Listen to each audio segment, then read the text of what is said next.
magsisimula lang tayo in a few minutes. So, let's be ready.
Hello, good morning, everybody. I hope that we are now a little bit wide awake, even though the weather is nakakaantok.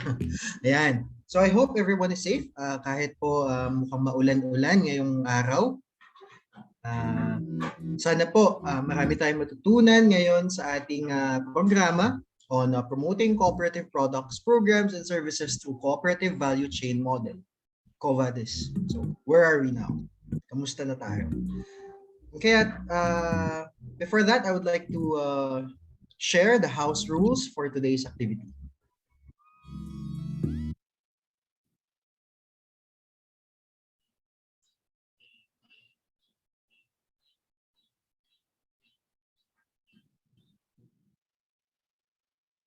Okay, ensure stable internet connection and a quiet working environment to avoid disruptions and unnecessary noise. For clearer voice and audio, and to minimize background noise, the use of headset or earphones with built-in microphones is highly recommended. Kindly indicate your agency/organization in acronym and your name in your Zoom profile for proper identification.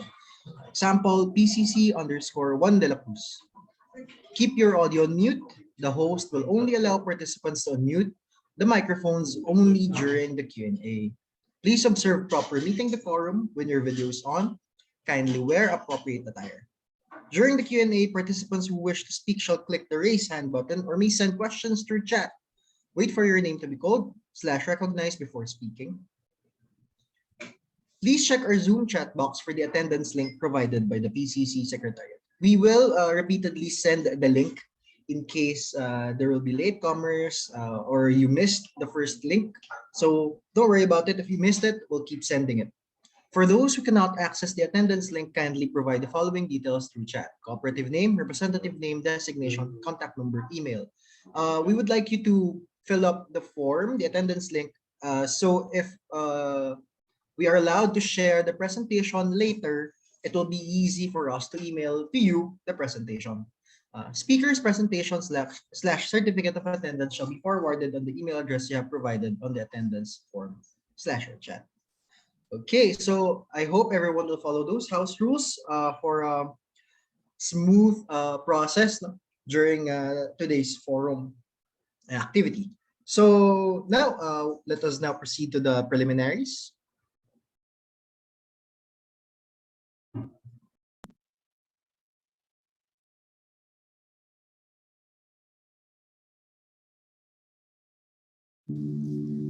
Dear God, thank you for the opportunity to meet together. Please help us to come together to make make this institution reflect your kingdom. Breathe life into our ideas and decisions. Help us build a team that has love and respect at its heart. Give us the strength to continue working for your kingdom in this time of pandemic.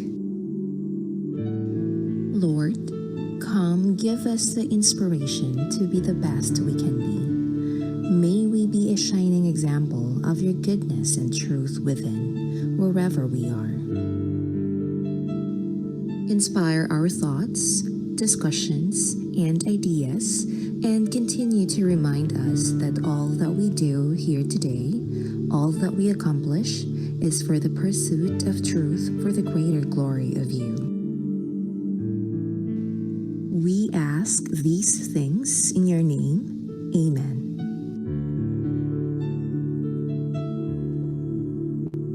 May we stand for the Philippine National Anthem. Thank you. Mga kababayan, ang pambansang awit ng Pilipinas.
Thank you.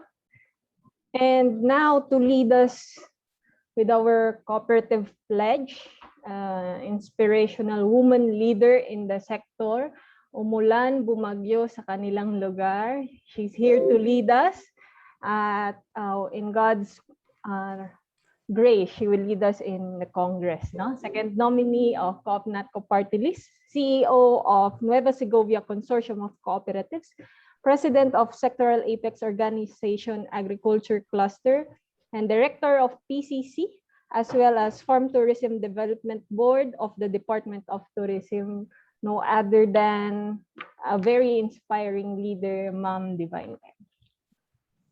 Thank you so much, Ma'am Cheska. Cooperative leaders, guests, speakers, today's event. Magandang umaga po sa ating lahat. Good morning, maayong buntag sa inyong tanan na imbag na bigat. Assalamualaikum. Together, we recite the cooperative pledge. And please raise your right hand. As a Filipino, I am and I believe in the cooperative. Alone I am weak, but with others I am strong. So, I commit myself to work to cooperate for all to be prosperous. Harmony, industry, I will value. Cooperative affairs, I will attend. Responsibilities, I will assume. The cooperative philosophy, I will live.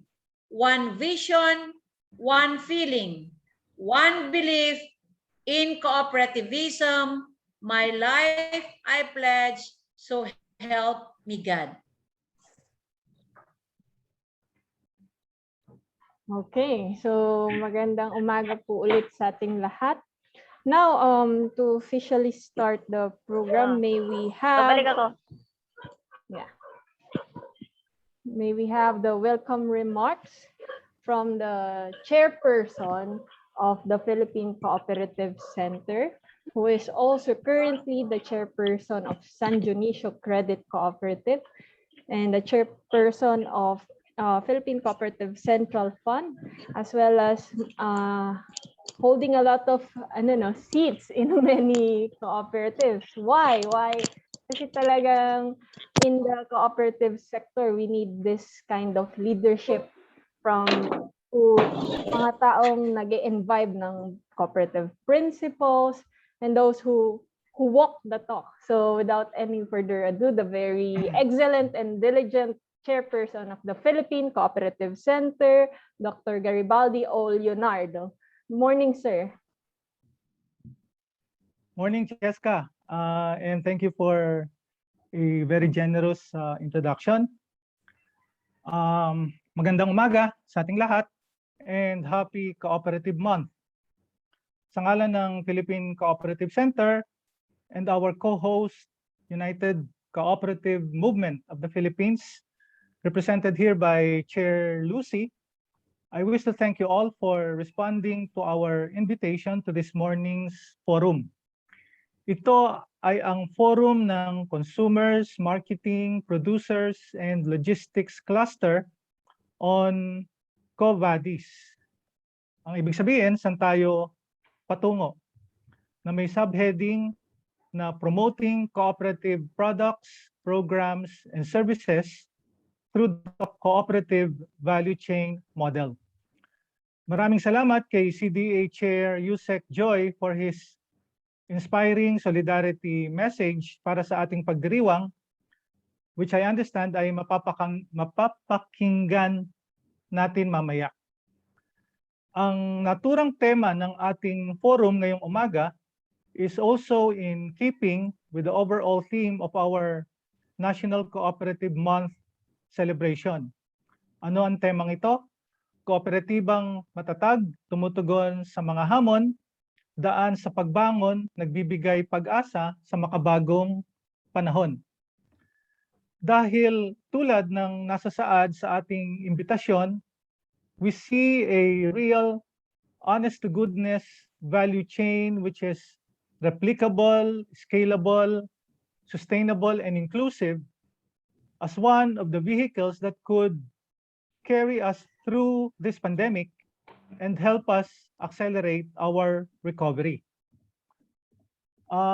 Replicable, maaaring gayahin, kopyahin, tularan from one area to another or from one co-op to another. Scalable, dahil regardless kung maliit o malaki, ang scope nito ay maaari itong ma-put in place sa isang lugar at sa isang kooperatiba. Sustainable, patuloy ang pagiging pagpapatupad nito, gayon din ang mga pakinabang na inaasahan nating maidudulot nito. And inclusive, meaning ang lahat ay inaasahang makikinabang dito. We feel that this value chain is in support of the cooperative sector's strategic goal for this particular cluster, which is that of putting in place an integrated marketing, production, and distribution system that is firmly anchored on a digital value chain. Ito ay kaakibat ng iba pang mga inisyatibong tinitingnan natin para sa ating cluster na ito bilang bahagi ng pangkalahatang strategic and operational plan for the cooperative sector spearheaded by the United Cooperative Movement of the Philippines, or UCMP. Well, some of these other initiatives in support of this strategic goal are those which concern capacitating co-ops towards product quality, mainstreaming of cooperative products, putting in place a consolidated marketing and centralized distribution system, keeping an inventory of cooperatives engaged in marketing and logistics, and pursuing public, private, and of course, co-op partnerships within a digital marketplace. Kaugnay nito, magbabahagi sa atin mamaya, ang alam ko si kasamang Tetay. Tama ba, Cheska? Of FPSDC Yes, at sir. si Wina, tama din, si Wina ng One Co-op Mart ng kanilang mga karanasan at kaalaman. And from whose presentations, we hope to be able to get some ideas for application in our respective areas. So muli ay magandang umaga sa ating lahat at muli rin ay isang maligayang pambansang buwan ng mga kooperatiba. Thank you. Maraming salamat po, Chair Gary, sa inyong welcoming remarks. At may susunod pa po tayo mag-welcoming remarks. Isa po siyang matagal na rin na nasa larangan ng kooperatiba at matagal na rin po namin siyang nakakasama sa pagtataguyod ng mga aktibidades tulad nito. Maliban po doon, no? Nagkaroon po siya ng experience bilang consultant ng City Government ng Caloocan. Naging Chief Executive Officer din po siya ng Philippine Federation of Teachers and Employees Cooperatives or PFTEC. Sa ngayon, siya po ang chairperson ng ad hoc chairperson ng United Cooperative Movement Philippines at siya rin po ay ang chairperson ng National Cooperative Development Council. Pinapakilala ko po si Ma'am Lucia G. Furo. Ma'am Lucy. Magandang umaga sa ating lahat. Pagbati po muna sa ating pong taunang pagdiriwang ng National Cooperative Month. Nais ko po kayong batiin ng isang okay gandang umaga kahit na po ngayon ay bad weather. My warmest greetings to Yusek Joseph Joy and Cabo, who will be sharing his pre-recorded video message. I guess Asek Pendatun Disimban, Board of Director of the Cooperative Development Authority, who is the currently cluster head of the Consumer Marketing Producers of the Cooperative Development Authority. And of course, good morning, Dr. Divina Sikemi. Good to see you again. The CEO of Nueva Segovia Consortium of Cooperatives and second nominee for the Cooperative Co-op NATCO Party List or CNPL. Siyempre po, ang ating pong masipag na Dr. Gary Leonardo, the chairperson of the Philippine Cooperative Center, at ang kanyang tropa sa PCC. Maganda umaga po.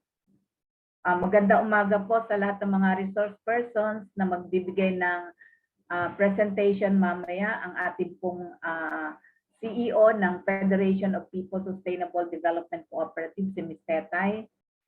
From One Co-op Mart, fellow cooperators, again, good morning. Alam naman po natin, meron na ho tayong official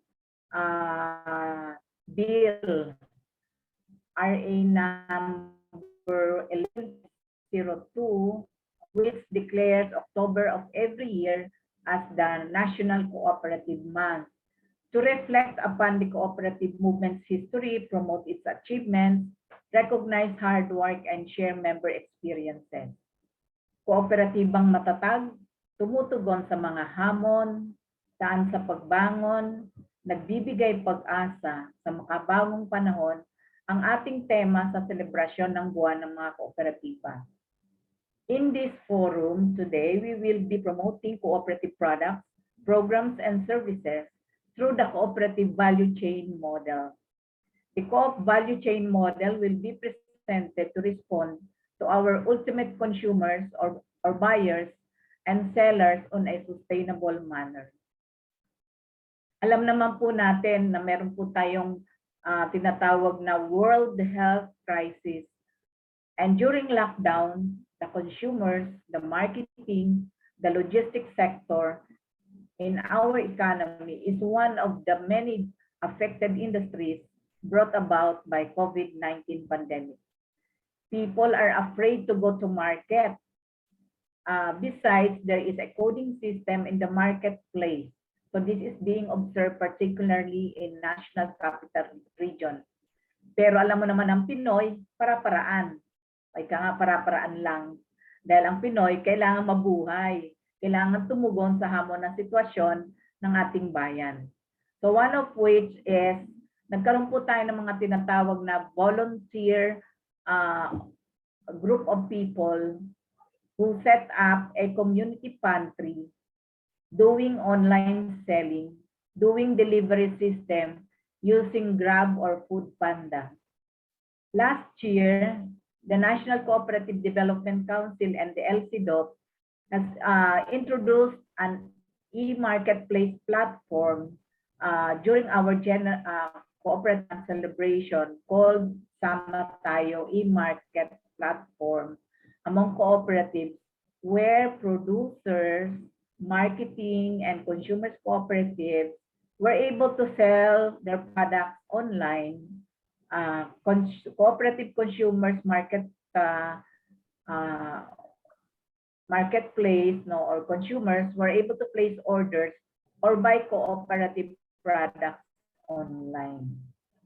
So this is what we will be doing from the hard work and the experiences of FTSDC and one Co-op Mart.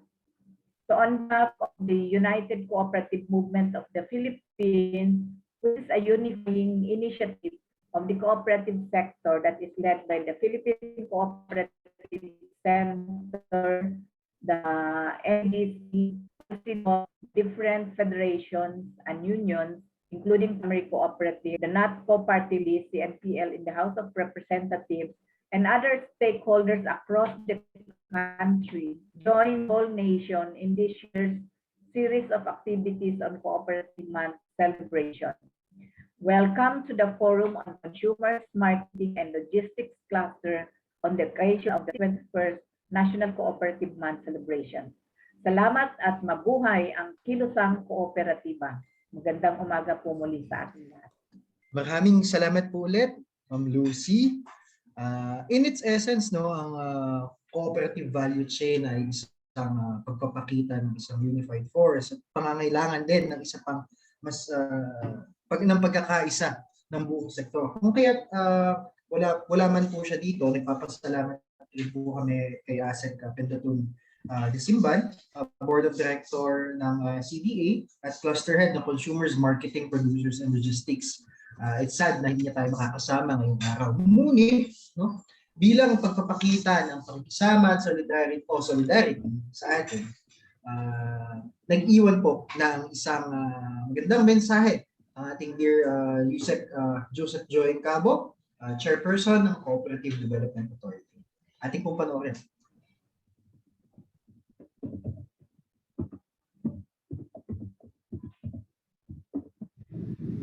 To all the cooperatives and our partners in the movement, maayong adlaw sa inyong tanan. I would like to extend my sincerest gratitude to our cooperatives for leading such great initiatives for our sector. This forum on promoting cooperatives' products and services through the cooperative value chain will definitely help our cooperatives and their businesses to continue to flourish even at this time of pandemic. It is our duty to ensure the participation of cooperatives, particularly the micro and small, from the aspect of production to supply of services and products. We should capture a whole cooperative value chain that is inclusive, sustainable, and above all, equitable. With this in mind, the Cooperative Development Authority has laid out programs such as CDA Global, CDA National Government Agencies, and CDA Private Sector Partnerships to capacitate, empower, and link the cooperatives to a wider array of opportunities. Again, my sincerest congratulations to all of you, and I hope you will all learn valuable insights from this seminar. Daghang salamat po sa inyong lahat. Happy National Cooperative Month to everyone.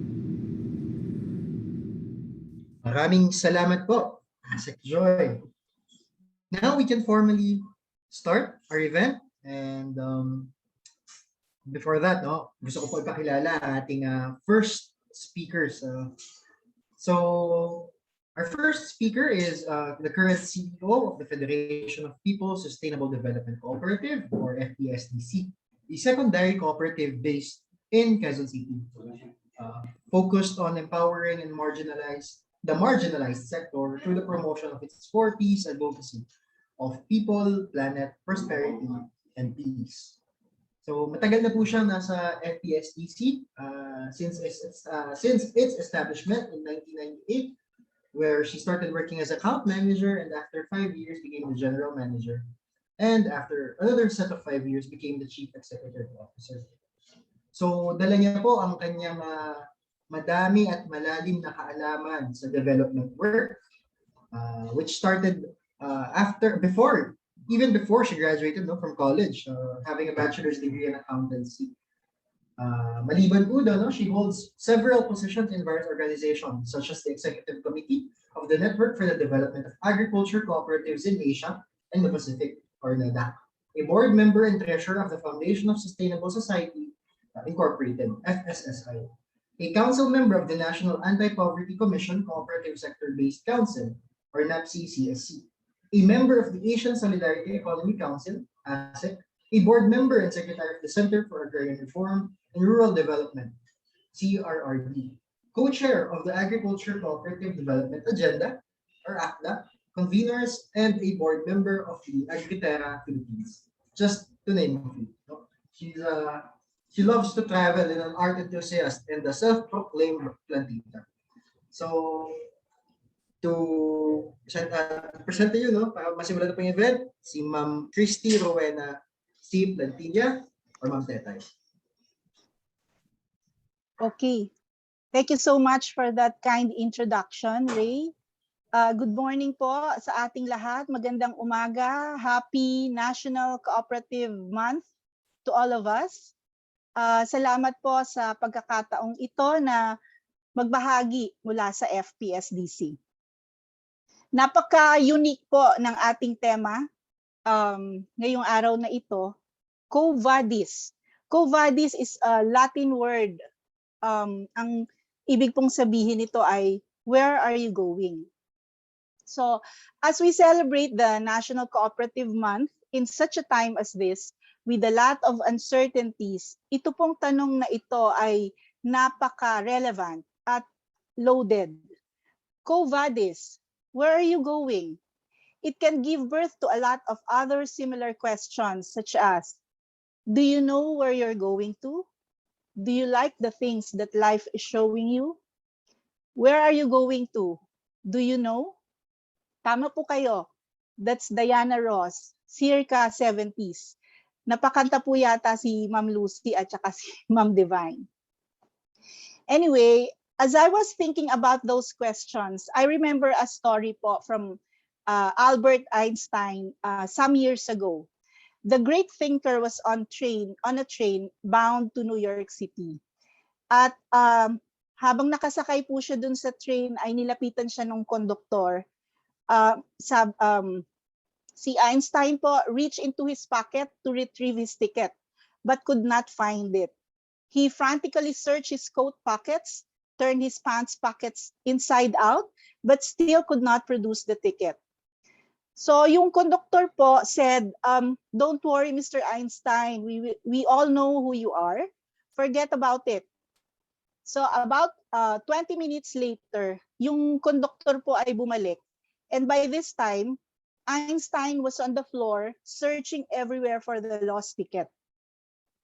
So again, yung conductor tried to reassure Einstein by saying, I told you not to worry about the lost ticket. We trust that you purchased one and that's good enough for us. So si Einstein po looked up at the conductor and said, young man, this isn't a matter of trust, but direction. I need to find the ticket because I forgot where I'm going to.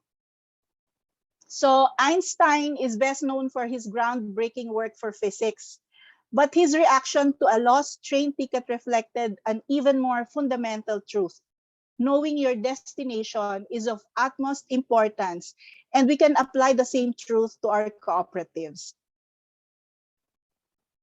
Okay, so today I am tasked to share with you the Federation of People Sustainable Development Cooperatives, Quo Vadis, or track in terms of implementing our programs and services and promoting our products from value chain to value web model. My presentation will cover the following areas: who is FPSDC, our Quo Vadis, how we define value chain, our challenges, and some of our key takeaways. So to start with, we are FPSDC, a secondary cooperative established in 1998 by 21 founding members. And after more than 2 decades, our membership grew to about 170 cooperatives and still counting. Next slide, please. We envision FPSDC as a leading federation committed to the advocacy and work for social justice and equity towards social transformation. So may hinahangad po kaming pagbabago. And through this vision, we commit to work for alternative structures and means for social justice and equity as part of the global movement. We also commit to facilitate cooperative development by strengthening, providing support and access to value-based, innovative, and responsive programs and services. And as a cooperative working for sustainable development, as indicated in our name, we adhere to 4 bottom lines, namely people, planet, prosperity, and peace, or the 4 P's of sustainable development. For people, we work for social justice, equity, social solidarity, inclusion, and the likes. And for planet, we work for the preservation of the environment by advocating for sustainable agriculture, climate-smart agriculture, renewable energy, and appropriate technology. For prosperity, we don't just look at financial viability, but also looks at food security and food sovereignty.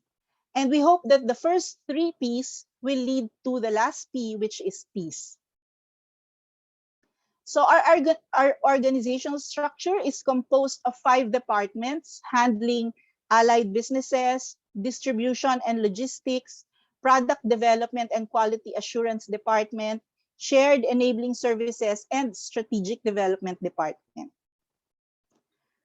So yung structure po na yon is hinged on our newly crafted Quo Vadis, or our 3-year sustainable development plan from 2021 to 2023.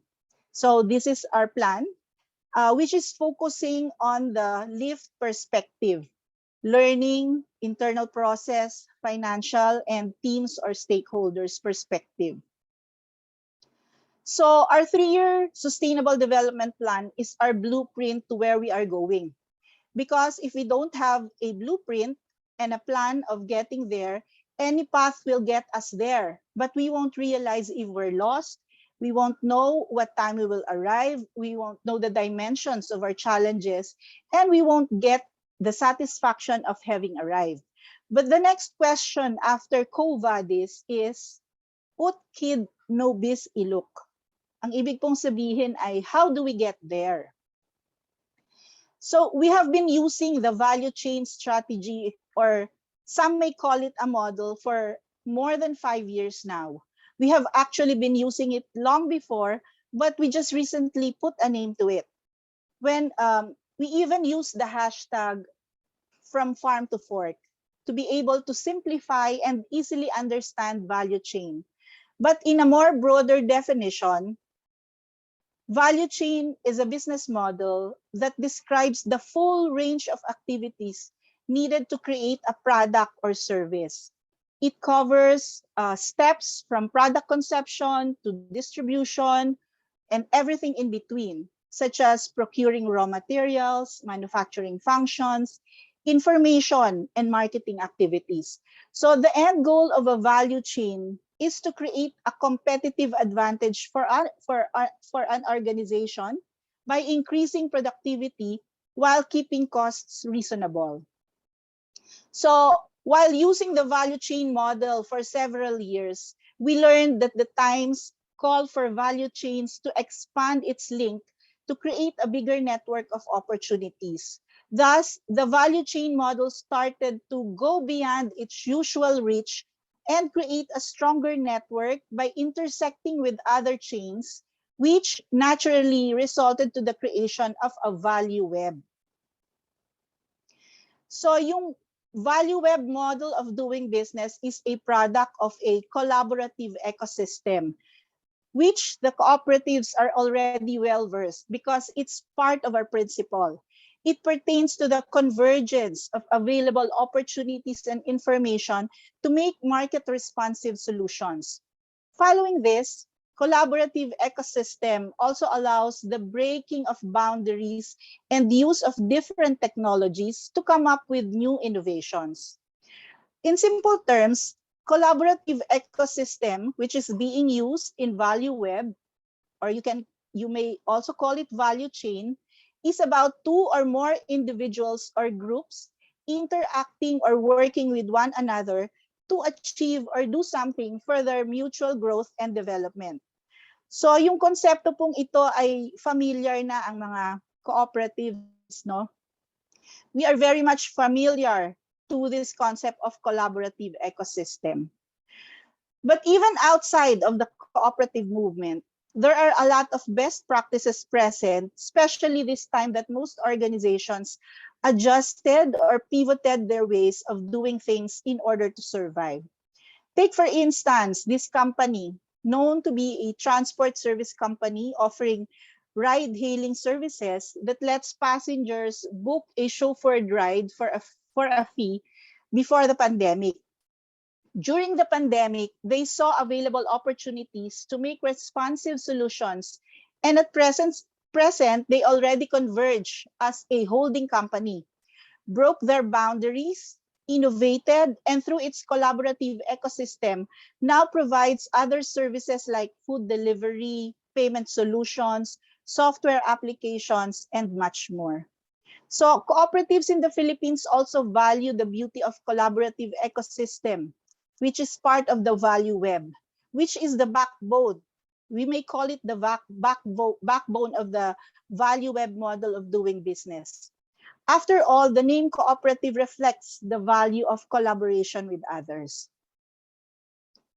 In one of our missions, we put emphasis in creating alternative structures to create a more inclusive society for our members and the cooperative sector. And our collaborations are mostly a product of a response to different challenges and needs, such as number one need expressed by our member is the woes of farmer members in production and marketing. Second, fast-paced changes in the digital or online arena. Third, need to handhold with members in creating viable enterprises. Fourth, declining interest of youth in agriculture and cooperativism. And five, the need for enabling environment conducive for growth of cooperatives. So some challenges expressed by our farmer members in relation to production and marketing are: one, market access. They do not have enough means to access the mainstream market. Two, since we advocate for sustainable agriculture, another challenge is the high or expensive cost of certification for organic products. And three, some of our farmer members need additional technical assistance in order to further improve their products and pass the standards set by the mainstream market. So in response to these challenges, FPSDC launched its distribution and logistics facility that has two sides, the development and business sides. Under the development side, FPSDC collaborate with its member cooperatives and communities for product consolidation, purchasing their produce on cash on delivery basis, finance their production, demo farms, harvest, working capital, and others, providing development support like trainings, infrastructure support, quality development, packaging improvement, and others. And to support and sustain the initiatives under the development side, FPSDC developed two programs, namely the Hive Program and the YLEAD Program.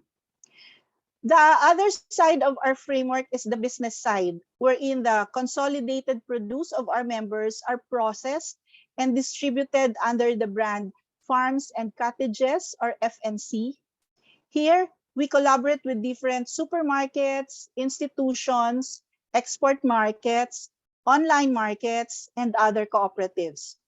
Our distribution and logistics unit operate from farm to fork and is stepping on a value web approach of doing business through our collaborative ecosystem. So these are just some of the products of our members and communities under the Farms and Cottages brand with certification from Food and Drug Authority. It's halal certified, organic certified for rice. It's proudly Philippine made, and we use the International Co-op marque to highlight that these are products of cooperatives. To do all those, we collaborate with our cooperative members and other organizations, both local and international, to enable us to do our tasks better. So here are some of the supermarkets and institutions that we bring our products. Another challenge addressed by our value web or collaborative ecosystem is the fast-paced changes in the online or digital arena. With this, FPSDC launched our web shop called pilingpinoy.coop, a cyber platform that enables the buying and selling of sustainable cooperative and community products in the mainstream market. With these digital initiatives, pilingpinoy.coop hopes to position products from cooperatives and communities in the mainstream market, help them keep up with innovations in marketing brought by the fast-changing field, and to be able to share stories and create more awareness for sustainable development and cooperativism. Likewise, pilingpinoy.coop also wants to have wider reach since digitally there is no more geographical restrictions. We want to offer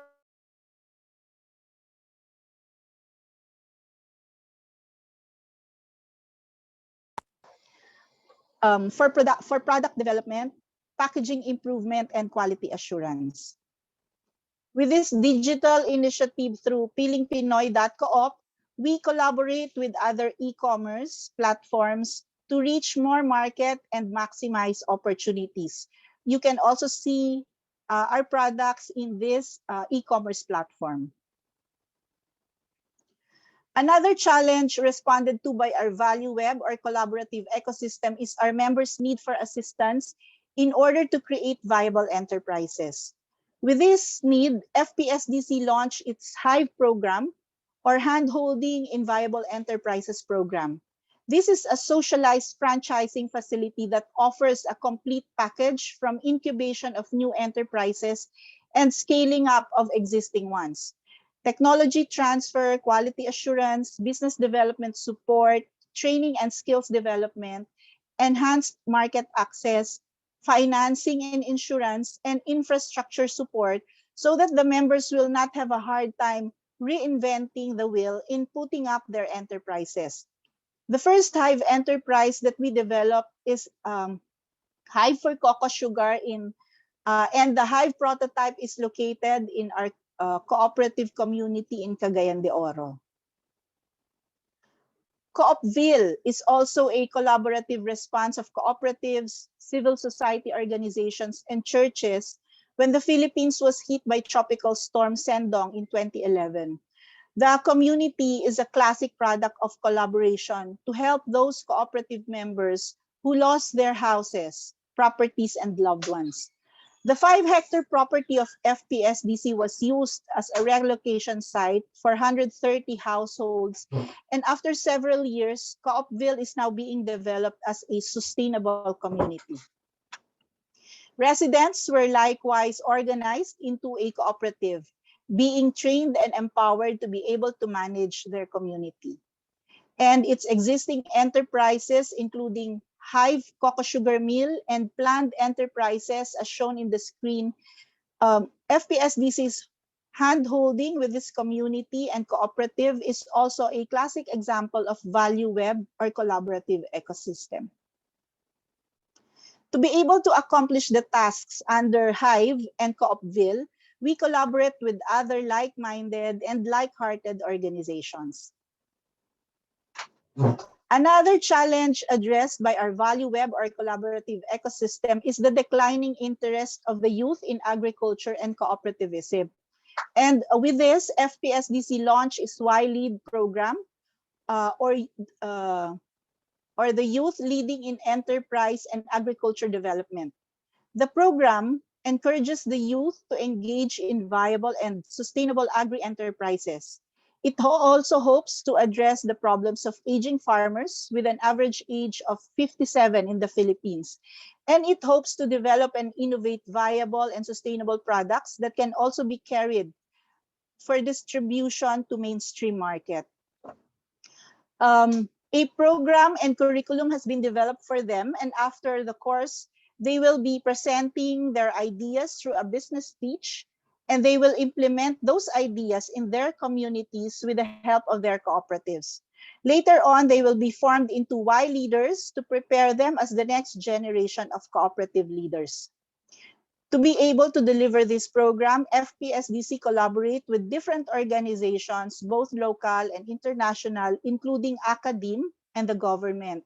And the first batch of 20 students will start their classes by next week. The last challenge addressed by FPSDC's value web or collaborative ecosystem is the need to create a more conducive policy environment for the growth and sustainability of the cooperatives. With this, FPSDC positioned itself in supporting causes affecting the cooperative sector and collaborates with different organizations, including government and civil society organizations. Looking at FPSDC's value web or collaborative ecosystem, we called out and would like to share with you some of our takeaways about value web or collaborative ecosystem and what it brings to our organizations. Our first takeaway is about synergy. The sum of the whole is bigger than the sum of each part. Working together collaboratively can result in a greater accomplishment as compared to each organization working on its own separately. So working together makes everyone wins, and synergy manifests itself in reduced cost, more flexibility in adapting to changes, and increased capability. Number 2 is sharing of resources. When we help one another, there will always be things and resources that we can share. So one organization may be an expert in one field and can help the other organization learn about it. Number 3 is overcoming obstacles. When an organization encounters problems that hinders it from achieving its goals, the other organization may be able to help out. Besides, partnerships, coalitions, and networks are more powerful than organizations that operate on their own. Increased community awareness. By getting involved and by being a part of a bigger organizations and groups, your organization's message is better relayed to the community. Number 5, access to constituents and funding. Collaborating with other organizations can give you the benefit of more financial opportunities as well as make a bridge for more exposure. Number 6 is innovation. Value Web or collaborative ecosystem offers various perspectives for problem solving and innovation. Stability and information. Collaborative ecosystem or Value Web also results in the transfer of knowledge. And since this information is being practiced and institutionalized, there is a strong possibility of retention in the organization. As cooperatives, our commitment is to always prioritize the benefits of our members, which is why we always strive to be better than yesterday. Our collaboration or our helping one another with other like-minded, like-hearted, enabler organizations in our ecosystem is very vital if we want to attain growth and sustainable development. I started with a story about Albert Einstein. Now I will end my presentation by quoting what Albert Einstein said. We cannot solve our problems the same thinking we used when we created them. Maraming salamat po for this opportunity. Thank you so much, and again, magandang umaga. Thank you very much, Ma'am Tetay, for that very, very good presentation po. So, di pa po tayo dyan nagtatapos at meron pa po tayong sunod pa po na speaker. So, for our next speaker, very succinct po no ang kanyang profile. So, for our next presenter po is the Senior Manager of ACDI Multipurpose Cooperative and a member of One Coopmart Technical Working Group. She has a master's in business administration and is a certified public accountant. Let me present to you, Ma'am Wina C. Magud. Good morning, sir. Thank you for the introduction. And let me share my presentation po.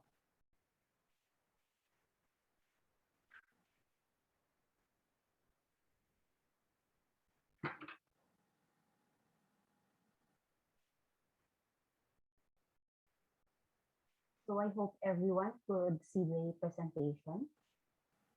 Yes, Miss Wina. Good morning to everyone. Good morning, cooperators. On behalf of One Coopmart Technical Working Group, I will be presenting the One Coopmart Federation Business Concept. To start with, let me introduce the leaders behind One Coopmart Federation. The interim leadership is headed by Major General Gilbert Pianto, AFP retired, as its chairman. Other members of the board are Vice Chairman, Father Serafin F. Peralta, CM, Treasurer, Dr. Garibaldi O. Leonardo, DBA, members, Major General Rolando C. Capascia, AFP retired, Sir Jose Eduardo C. Mandapat, Congressman Rico Bijeron, Father Anton C.P. Pascual, and Sir Godwin E. Handumi, and Attorney Lyman Manzanares as the Secretary. The original cooperators of One Coopmart Federation are Simbayanan Maria MPC, San Dionisio Credit Cooperative, ACDI Multipurpose Cooperative, Vincentian Family Multipurpose Cooperative, Land Bankers Multipurpose Cooperative, Sun Valley Multipurpose Cooperative, Soro-Soro Ibaba Development Cooperative, Paglaong Multipurpose Cooperative, First Community Cooperative, and Co-op Team Multipurpose Cooperative. One Coopmart Technical Working Group is composed of cooperators from ACDI Multipurpose Cooperative, San Dionisio Credit Cooperative, One Corporate Insurance System of the Philippines, Vincentian Family Multipurpose Cooperative, and Land Bankers Multipurpose Cooperative. So they are Miss Esperanza G. Cauyan, Miss Juliet D. Saavedra, Miss Mary Jean Tabayoyong, Mr. Armando Blanco, Miss Wina Magwad, Mr. Angelo Joseph Gomez, Miss Hyacinth Maris Cristobal, Miss Shelito Garrido, Miss Joanne Esperanza, Miss Sylvia Kinesio, Miss Jane Binondo, Miss Elizabeth Pabuhat, Miss Janara Desaculia, and Miss Lilibet Liguden, with Attorney Lyman Masanares as the legal consultant. The technical working group is tasked to conceptualize the One Co-op Mart Federation's business. With that, let me start the presentation of its concept. The One Co-op Mart Federation's objective is to unite and integrate the different co-ops in the sector while collaborating and partnering with other business organizations and manage the distribution chain within the co-op network for the ultimate benefits of its members and their communities nationwide. The purpose of One Co-op Mart are as follows: co-op integration under the leadership of PCC, onboard cooperatives for the One Co-op Mart Federation. Its target members are both from primary and secondary cooperatives. One Co-op Mart would like to include all co-ops on achieving its objectives. Third, accept and manage investments from member cooperatives, partnership with co-op producers and distributors, as a supplier and customer of One Co-op Mart, onboard cooperatives for the One Co-op Mart store. The Federation will facilitate the store setup, training, and handholding for One Co-op Mart stores. One Co-op Mart will distribute FMCG, co-op products, and other commodities. It will also provide funding of One Co-op Mart stores for interested cooperatives and provide funding to co-op producers, distributor co-ops, and other co-ops to expand their business. And lastly, it will also source products that cannot be supplied by cooperatives from non-co-op producers and distributors. As shown in this illustration, One Co-op Mart Federation aims to unite and integrate different co-ops. It will manage the distribution of co-op products and services from and to member co-ops. Cooperatives could be both a supplier and customer of the Federation. One Co-op Mart will be inclusive to all cooperatives. It will include co-op, but not limit to co-op producers, co-op distributors, agri-co-ops, logistics co-ops, co-op banks, and financial federations. Other types of primary co-ops and federations can also be members of One Co-op Mart. The Federation will partner with cooperative sector to provide co-op members and their communities immediate access to quality and affordable products and services. One Co-op Mart Federation will prioritize partnership with its cooperative members. Partnership will focus on the following: One Co-op Mart Federation to identify or sell ideas to different co-ops, co-op producers and distributors to be members of One Co-op Mart Federation, One Co-op Mart to offer contract growing for cooperatives engaged in agriculture, partnership with cooperatives on marketing of One Co-op Mart stores and co-op products, partnership with cooperative banks and financial federations. As shown in the illustration, One Co-op Mart will focus on membership, store operation, distribution, and lending operations. One Co-op Mart Federation will onboard cooperatives as its members. It will also accept and manage investments as part of its membership operation. One Co-op Mart will then onboard its member cooperatives for the One Co-op Mart store program, wherein interested cooperatives will be assisted by the Federation in putting up their own One Co-op Mart store. The Federation will assist in the feasibility study, store setup, IT infrastructures, training of personnel, maintenance, and monitoring of the store. The Federation will focus on growing the cooperative distribution chain through its sales, marketing, and logistics operations. The Federation will source inputs from cooperatives and non-co partners and sell these products through One Co-op Mart stores owned by cooperative members. The Federation will advise and promote the One Co-op Mart stores and cooperative products in the co-op and non-co-op sector. In addition to distribution, the Federation will also have a lending operation where member cooperatives can borrow its needed capital or operational fund on opening One Co-op Mart stores. The Federation will also lend funds to co-op producers and other product and service suppliers so that they can grow their business together with the Federation. The lending operation of One Co-op Mart will be in collaboration with co-op banks and financial federations.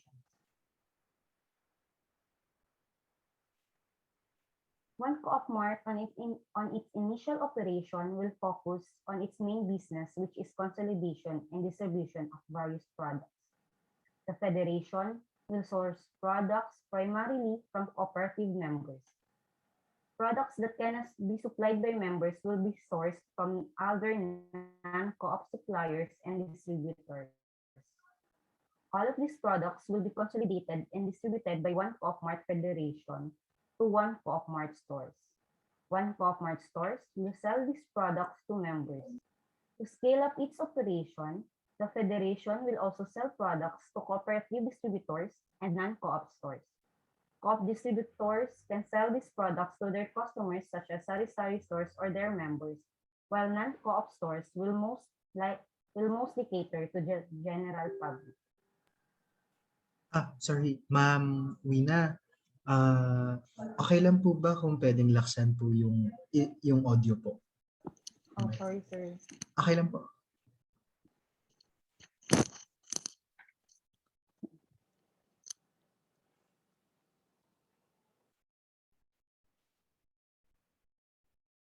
As to operation, One Co-op Mart Federation will operate nationwide. One Co-op Mart will prioritize its partnership with cooperative producers and distributors. In addition, One Co-op Mart can source products that cannot be supplied by cooperative partners from non-co-op distributors, particularly the FMCG products. As to implementation, One Co-op Mart will prioritize areas with considerable number of cooperative stores, such as NCR, where most of our cooperators are located. Areas with less existing co-op stores will follow. That concludes my presentation. Thank you, and I sincerely appreciate that I have had this opportunity to present to you. Thank you, sirs and ma'am.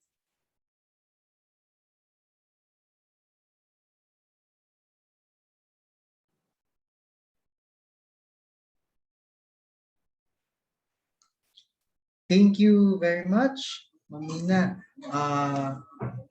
Alam ko po na, ayan, so mukha pong yung part po na to, pwede yung mga gusto pong magtanong ay pwede na pong ihanda ang kanilang mga katanungan. May mga nagtanong na po kanina sa chat. Kung kaya kinuha naman po namin yung mga katanungan nila, tapos ibabato na lang po namin ngayon sa aming forum. Kung kaya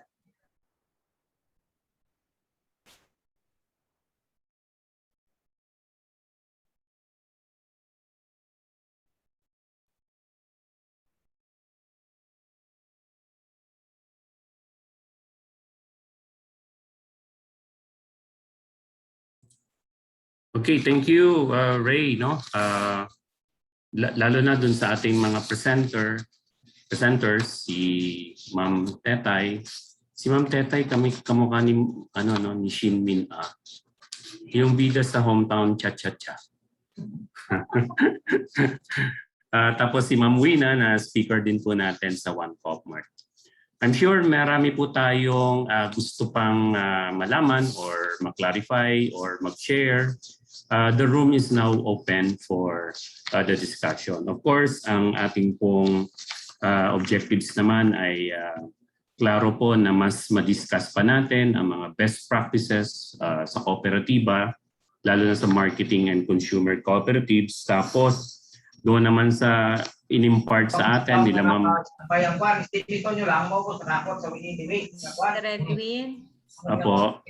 Pwede magtanong? Magtanong na ba? Ay, sandali po, ma'am. Sumisingit po kasi. Okay.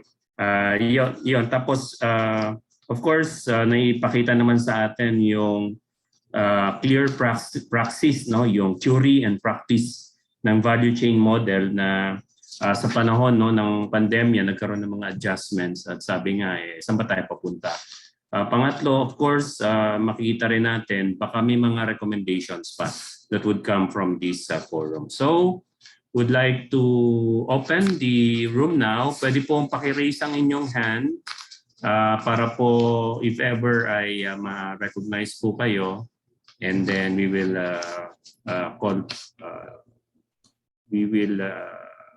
give you the floor po, other room po. Okay, ang una po ay si Sir Isagani Daba, tapos ang susunod po ay si Ma'am Josa. Yes, Sir Isagani, tuloy po. Good morning, everyone. Good morning, Ma'am Tetay. Actually, I have already sent my question chat. Basically, we are trying to establish this value chain for farmers in Claveria and Niarayon, Bukidnon. Claveria and San Occidental, Niarayon, Bukidnon. And we want to distribute these products of members. What we need actually is just the app. If we will use your app, how much will it cost us as facilitator, and how much will it cost the farmers and the consumers if ever? Thank you. Thank you, Sir Sagani. I think kunin po muna natin yung pangalawang concern, and then we close the discussion po muna, then sasagot po si Ma'am Tetay and Ma'am Wina if ever. Okay po, Ma'am Josa, please, kayo na po ang susunod. Thank you, Sir Edwin. Good morning to each and everyone. Happy Cooperative Month. Napakaganda yung presentation ni Ma'am Tetay na talagang angkop ngayon sa pangangailangan natin lahat. At of course, dun sa Coop Mart si Miss Uwina. Alam nyo, kami dito sa baba, lalo na kami dito sa grassroots level, na kami ay talagang naka-connect mismo sa probinsya, ng mga members natin ay mga farmers, and at the same time ay producers ng iba't ibang agri products. Nagkakaroon kami ng tawag nito ng mga oversupply ng mga produkto, at ang gusto ko sanang maano ay dito sa Coop Mart, alam natin na ang Coop talaga ngayon ay nangangailangan ng linkage kung saan talaga ibebenta at kung papaano ang Coop Mart nila binibigyan pansin on the promotion and advertisement yung mga local products. So, kagaya ngayon ay sa Coop Mart, minsan, of course, the Coop Mart is intended to capture the entire market, hindi lang sa mga pang-cooperative members, na nandun yung DNA natin na talagang ang gusto natin i-konsumo sana na araw-araw ay yung mga cooperative products sa made. Paano kaya yung Coop Mart, maliban sa matulungan kaming ibenta yung mga produkto namin ngayon na nasa probinsya, ay maikalat din nila yung sa promotion and adverts para gagalaw, kasi kahit kunin yung Coop Mart, kung hindi naman mabenta dahil kulang ang awareness na ito ay produkto ng nangangailangan ng tulong na mga like, alam niyo yung mga ARC group namin dito sa probinsya, may sarili na silang production na BFAD registered pa, yung vinegar, local sugar vinegar, at may mga peanut butter. So, parang hindi pa rin siya, kahit na naka-BFAD siya, hindi pa rin siya masyadong napapatronize. Iba pa rin yung leading product in the market, which is of course yung sa quality, sabi nga nila, galing ng mga other countries na nakapasok pa rin sa Co-op Mart. So hindi ko sinasabi na yung Co-op Mart should not also sell other products maliban ng Philippine made. No, I'm not saying that way. So pero ang ano ko lang dito is paano maging parallel na ang locally produced ay yun ang papansinin sa Co-op Mart. Dapat ba yung produkto ba ng Co-op products ay dapat nasa front ba sa Co-op Mart presentation o nandun sa likod dahil consignment yun ng galing ng mga ARC products, na galing ng mga micro cooperatives, ng mga producers. So ano yung how do you manage it in terms of the promotion and in putting in an area where the Co-op Mart is being situated. So yun lang, Sir Edwin, kasi nakakasakit yung dibdib na Co-op Mart pero yung produkto ng Co-op na bipad naman nandun sa likod. So paano natin kaya ipoposisyon na dapat yung priority na namamagnify within the Co-op Mart ay yung mga produce natin na locally made, galing talaga ng mga members, para yung mga ganun. Thank you so much, Sir Edwin. Thank you, Ms. Tetay and Ms. Wina. Sige po. Thank you, Ma'am Josta, doon sa iyong intervention. So, may we hear from Ma'am Tetay and then Ma'am Wina doon sa dalawa pong na-raise natin ng ating mga fellow cooperators po. Ma'am Tetay. Salamat, Sir Edwin. Magandang umaga po, Sir Gani. Long time no see. Good to see you again po. Doon po sa tanong ni Sir Gani, no, yung how much is the up? Diretso no, yung tanong niya. Ang FPSDC po ay walang app sa ngayon.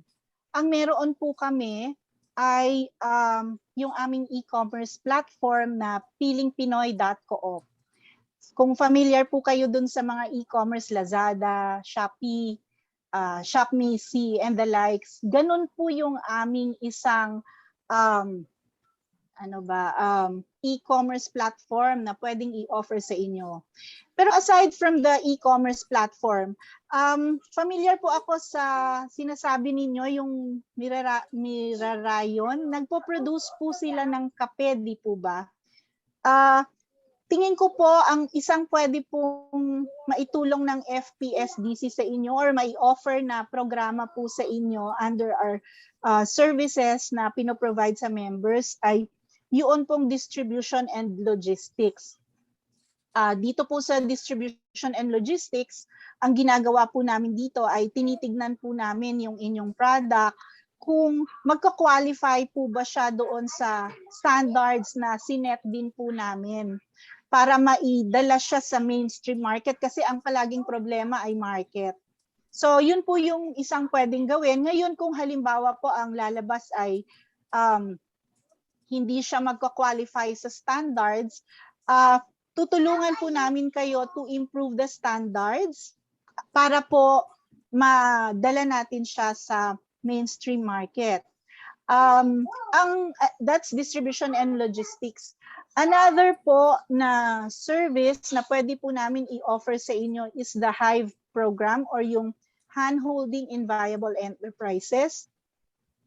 Ito po ay parang socialized franchising. Kung familiar kayo doon sa ating mga corporate franchising, Jollibee, McDonald's, ganyan. Ito pong Hive ay socialized franchising. Di po ba doon sa mga corporate franchising, buo na po yung business model na ibinibigay sa inyo. Ganito din po yon. Pero kung sa inyo po ay for a particular commodity, for example, if that's rice, coffee, corn, or whatever, ang gagawin po dito, ang mga assistants na pwede pong itulong ay infrastructure, technology, of course, the market. Opo. So yun po yung tatlong services that FPSDC can offer to your organization, Sir Gani. Para naman po doon sa question ni Ma'am Josa, Congresswoman. Kiniklaim na, no? Totoo yun, Ma'am Josa, na yun pong isa sa malaking problema ng ating mga produkto, mga cooperative products ay yung advertising. Medyo mahal po kasi siya. That's why po, you have to think of other ways para mas ma-promote yung products of the cooperative nang hindi talaga siya gagastos ng malaki. For us in FPSDC, dahil ang products po natin na ay nasa mga supermarkets, it's already in around 1,500 supermarkets in Metro Manila and nearby provinces. Ang sumasali lang po tayo doon sa mga marketing support, mga advertising and promotion activities of the supermarkets. Napaka-limited lang po doon. And also, sumasali rin po tayo sa iba't ibang e-commerce platforms. Kahit na po hindi masyadong nabibili pa yung ating products kasi nga hindi pa masyadong kilala. But it's already a very good way po para maging visible yung ating mga cooperative products. And of course, ang palagi po, pag na-set naman po yung standards sa mga products at nakita talaga na pag may mark ng co-op, yung FNC po ay may nakalagay na co-op marque, no? Isa po yan sa suggestion sa amin ang ICA. Ilagay ang co-op marque sa ating mga products para din dun sa sinasabi nating identity. So, yan po yung isang paraan, medyo mas murang paraan para po mai-advertise talaga natin yung ating mga products. Siguro po, in the near future, pagka meron na talaga tayong kakayanan para mag-advertise, kumuha ng mga celebrities to present or showcase our products, sana po dumating yung time na yon para mas maipakita na ang mga cooperative products po ay hindi mga parang basta-basta cooperative products lang. Pwede tayong lumaban even sa global market. Yun lang po. Salamat, Sir Edwin. Thank you, Ma'am Tetay, doon sa mga insights and I think mga solutions, no? Na pwede nating magawa, lalo na sa pag-promote ng mga cooperative products. Sige po, as Ma'am Wina, kayo naman po, may katanungan din, no? Si Ma'am Josa, kung paano po makatulong halimbawa ang One Co-op Mart, lalo na doon sa mga products na kumbaga sa simpleng market po, kumbaga sa Ilocos may mga bagsakan eh. Pero dito kailangan nating i-distribute. Ano po ang pwedeng may tutulong ng Co-op Mart patungkol po sa concern ni Ma'am Josa? Thank you. Thank you, sir. Thank you, Ma'am Josa, for the question. So, as shown earlier po, one of the part of the departments of Co-op Mart will be the marketing. So they will be focusing on the promotions of co-op products po. Since naman po yung mga non-co-op products, we will not promote them. So yun po talagang marketing department of the One Co-op Mart Federation will focus on the co-op products. And also po, that's why we are pushing for the One Co-op Mart store so that mas maging visible po tayo on the general public and mas matatak po sa kanila yung co-op. So, and also, para po pag nakita nila yung mga products natin na meron din pong tatak na cooperatives on the market or kung saan man po natin sila i-distribute, kung meron po kayong mga nagdi-distribute din po kayo outside the cooperative na mga stores, they could also recognize it po, ma'am. So, I think, ma'am, yung Co-op Mart po through its cooperative stores na mas maging visible po siya all throughout the country and pwede din po naman as you po ma'am, you can be a supplier po sa One Co-op Mart so we can help you din po na distribute the products not just in Ilocos but also in other parts of the Philippines po and also promote it din po sa other parts ng Philippines. I think sir si Ma'am Shelo po would like to. Okay, in addition to the explanation of Ma'am Wina, before I will call again Ma'am Josa dun sa follow-up question and then si Sir Chris Paez and then si Sir Romy. Ma'am Shelo, if you may add on sa concern po ni Ma'am Josa. I mean the questions of Ma'am Josa. Good morning po, being one of the TWG. And I'm sure nandito po yung mga ibang TWG and Ms. Lilibet, I'm sure can share also. But to the question of our beautiful Congresswoman, si Josa, no? So, napakaganda nung tanong niya, no? And sa magandang presentation ng ating kapatid na si Tetay. Napakaganda ng mga concerns na raise. And I think ito yung problema natin sa sector, ano? At napakahalagang i-uplift natin yung product ng co-op. Yung sa question ni Ms. Tetay, isa yan sa, kung makikita nyo dun sa business model ng One Co-op Mart, na inclusive yung gusto natin eh. And we're inviting all federations na to join in kasi yun yung problema. And we had a meeting with Ma'am Congresswoman Divine, ano, na yung mga produkto nila dun sa Ilocos. Ang gusto natin talaga ay ma-develop yung produkto ng co-op. No? But we have to admit na kailangan talaga siyang i-develop para maging acceptable sa public. Packaging, itsura niya. But tama yung sabi ni Wina, no? Kung marami, through Co-op Mart and collaboration with all the co-op federations doing value chain, kung yung mga co-op ay maglalagay ng Co-op Mart at meron talagang corner for the co-op products, hindi siya nasa likod, nakagaya ng sinasabi ni Congresswoman Divine, meron siyang sariling corner na ito yung co-op product. But I agree with Tetay, kailangan din talaga i-uplift mo yung produkto ng co-op. So isa yan sa isang malaking, bukod dun sa, yung sa marketing unit, yung development, matulugan mo yung co-op na i-develop yung product niya. Kasi natutuwa ako na-uplift na so far yung mga products ng mga co-op ngayon. At it should really bear na umpisahan na ng FPSDC na dapat nandoon talaga yung logo ng co-op para magkaroon ng recognition ang public na may quality yung produkto ng co-op. But again, kailangan mag-umpisa sa atin sa sector na kailangan tayo mismo willing tayo na i-carry yung mga products ng ating mga cooperative members at para makilala siya sa community. Siguro yun yung unang pwede nating gawin. Kasi sa ngayon, as presented by Wina, nag-uumpit na wala pa naman kami sa mainstream, hindi pa naman tayo nag-i-implement. We're preparing and we are inviting all federations and even co-op into value chain to join in para lumakas yung ating sector. So yun, why siguro, Edwin, siguro initially yun yung masagot ko unless may ma-share yung ating kasama sa TWG. I'm sure may mga ma-share din sila. Sige po, ma'am. Thank you, Ma'am Sheila, for that additional articulation ng role ng Co-op Mart and marketing strategy.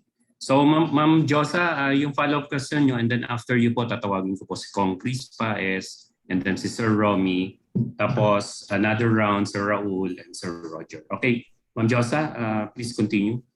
Thank you so much, Sir Edwin.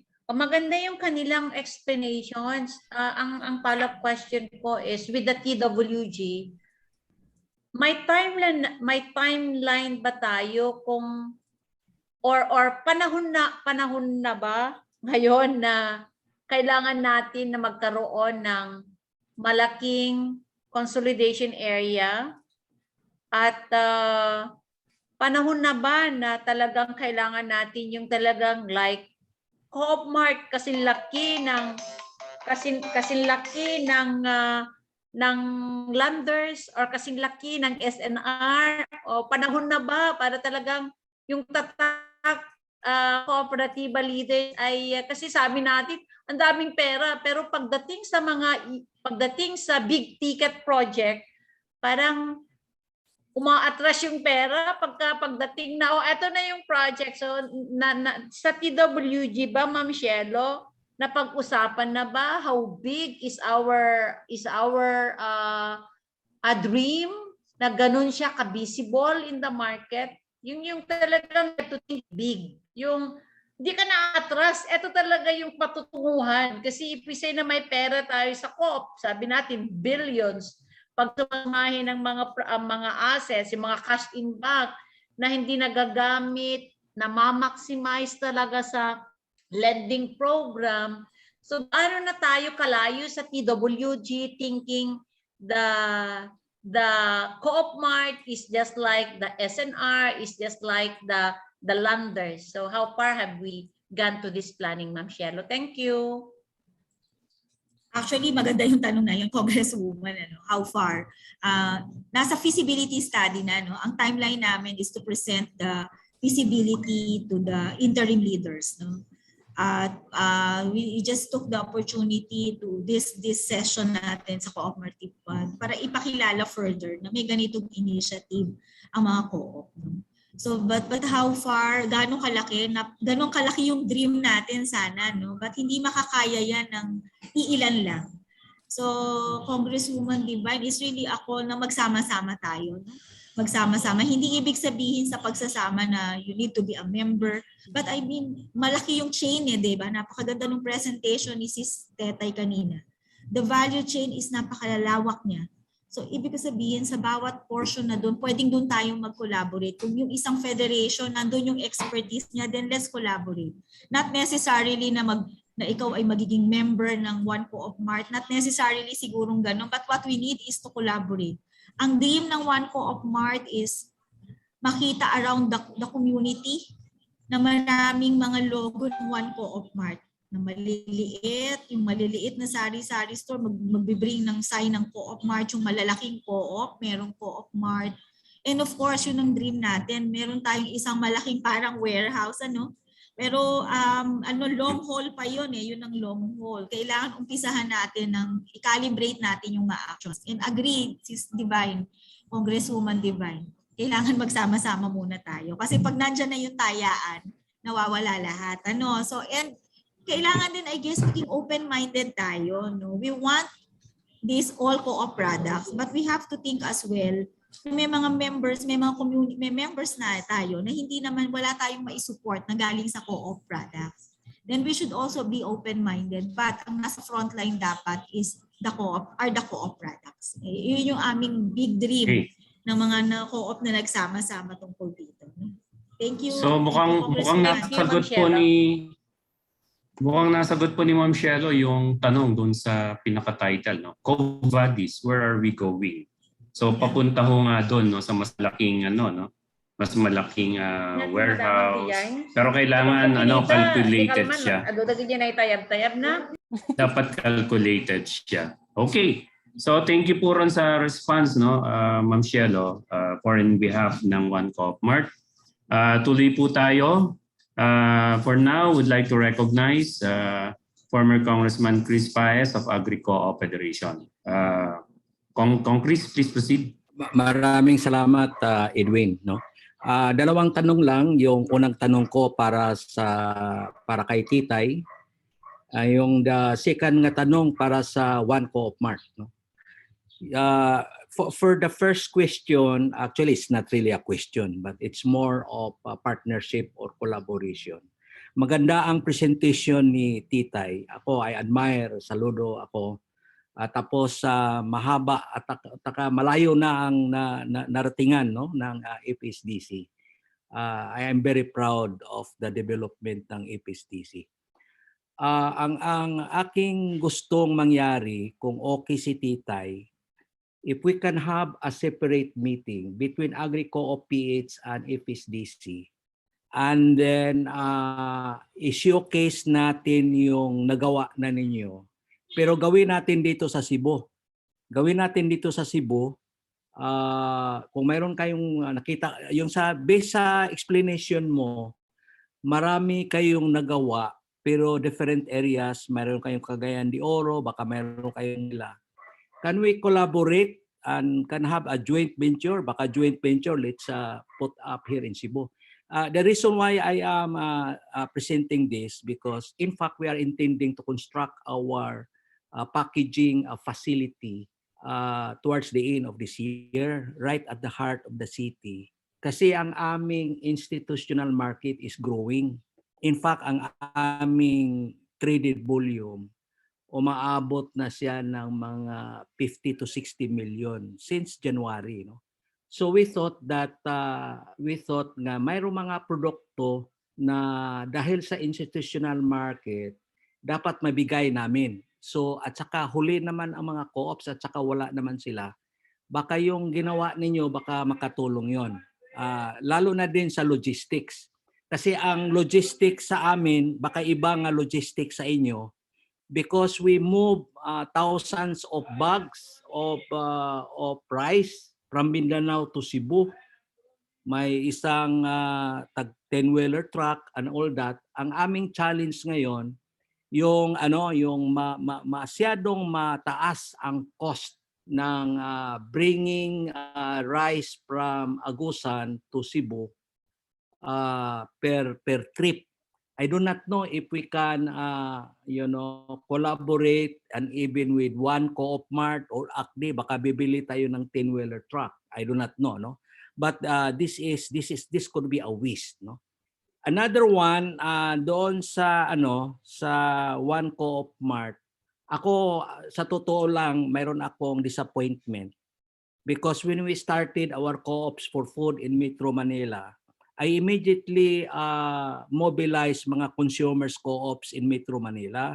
Tapos during the pandemic, yung na-cripple ang supply chain at saka hindi mabibenta yung mga produkto ng aming mga farmers sa Central Luzon. At saka lukewarm naman parang nangyari, parang hindi ready ang atong mga consumers co-ops diyan sa Metro Manila. Kahit yung mga savings and credit nga, yung mga members kumakain naman ng bigas pero parang hindi siya prepared. Baka itong one Co-op Mart could be the solution, no? Could be the solution.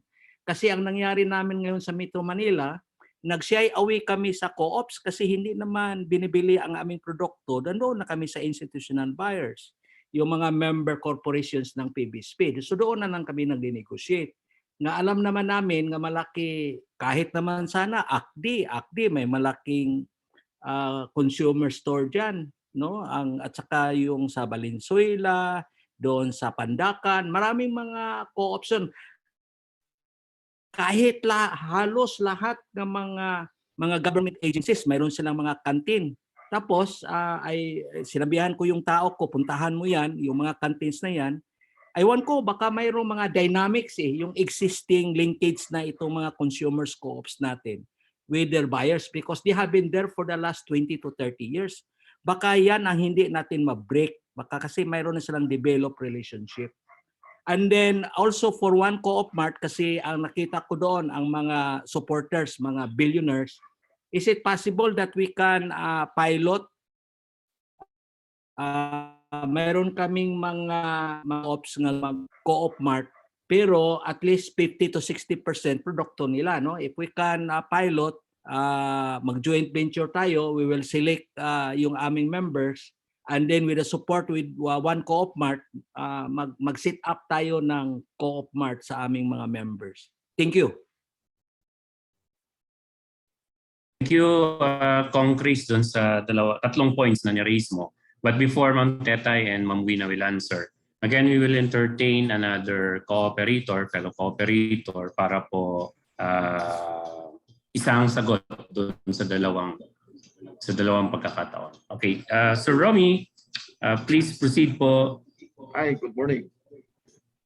Good morning, fellow cooperatives in the sector. I just would like to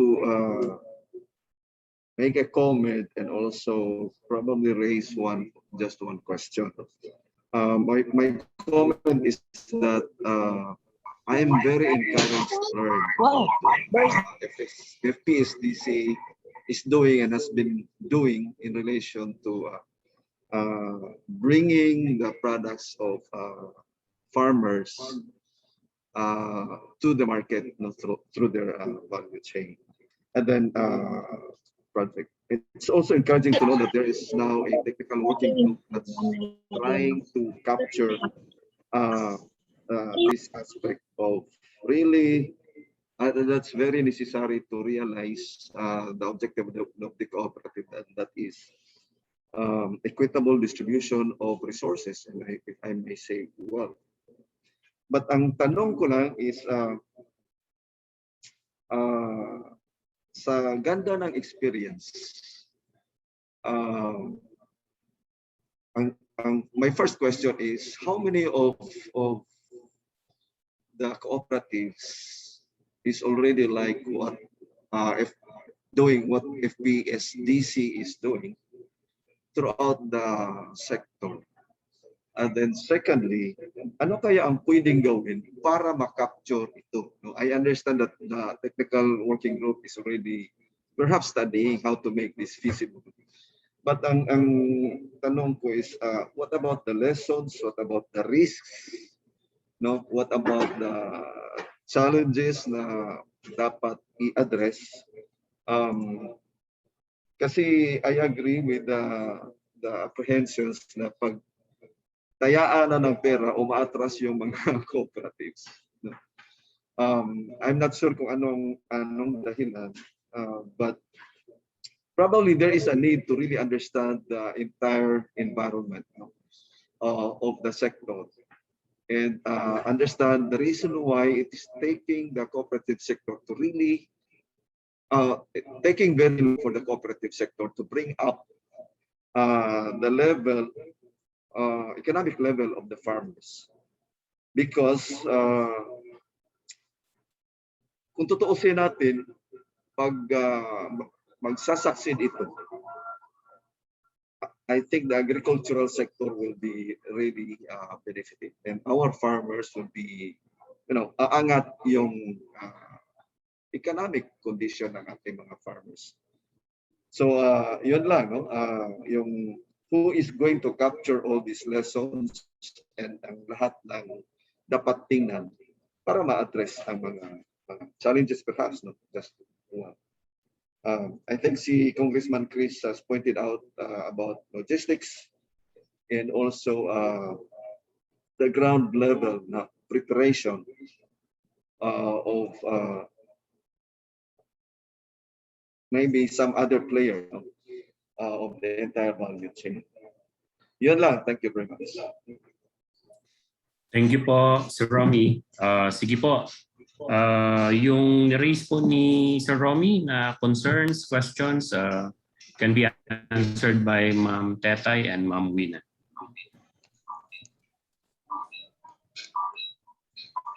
Sir Edwin? Yes, ma'am. Please proceed po. Okay. Maraming salamat po dun sa mga questions. Unahin ko po muna yung kay Congress.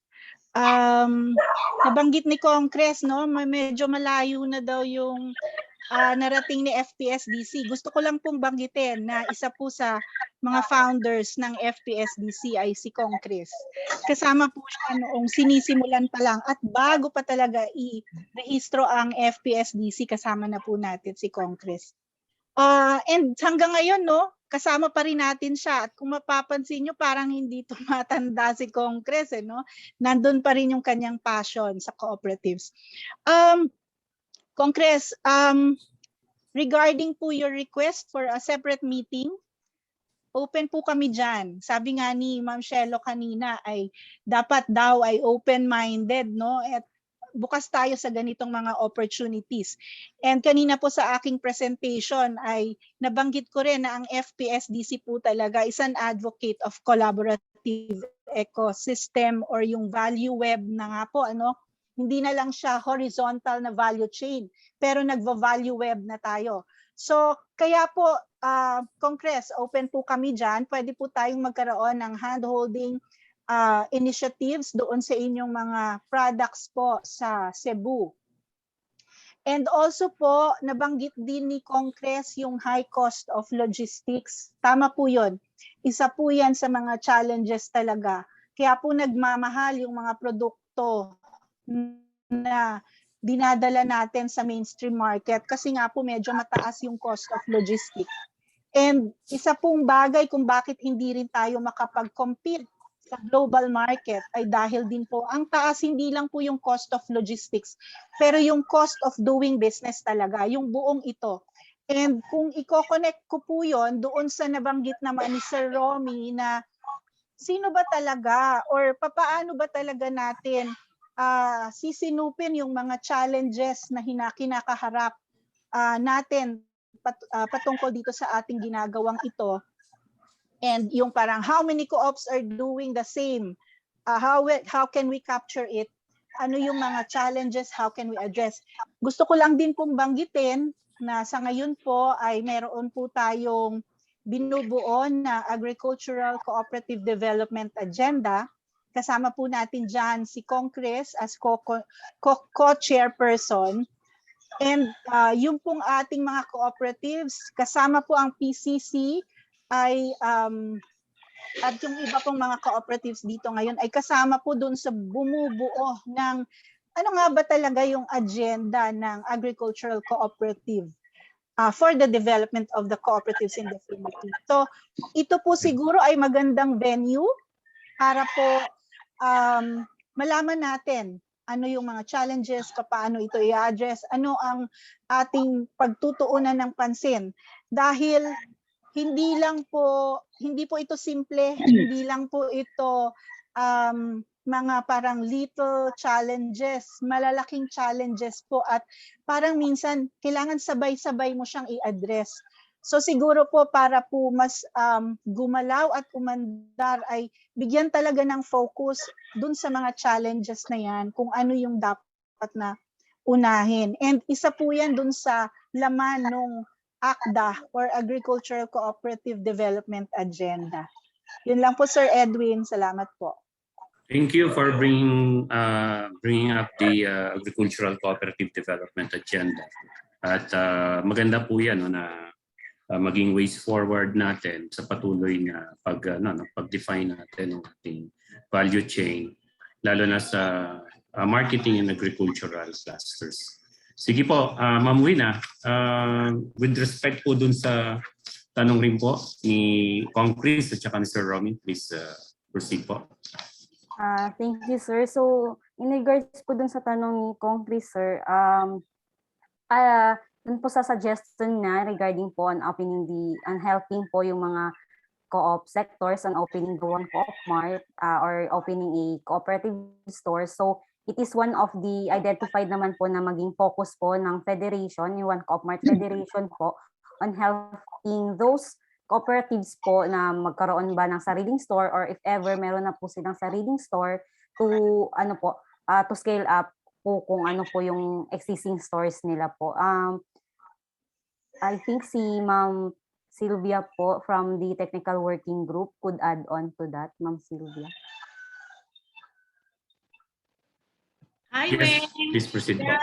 Magandang umaga po sa lahat. Regarding the concern ni Kong Paes, yes, kami po kasi sa 1CISP has been helping several cooperatives, especially in Mindanao, set up their own One Co-op Marts. As of now, we have already assisted 5 co-ops, one of which has already established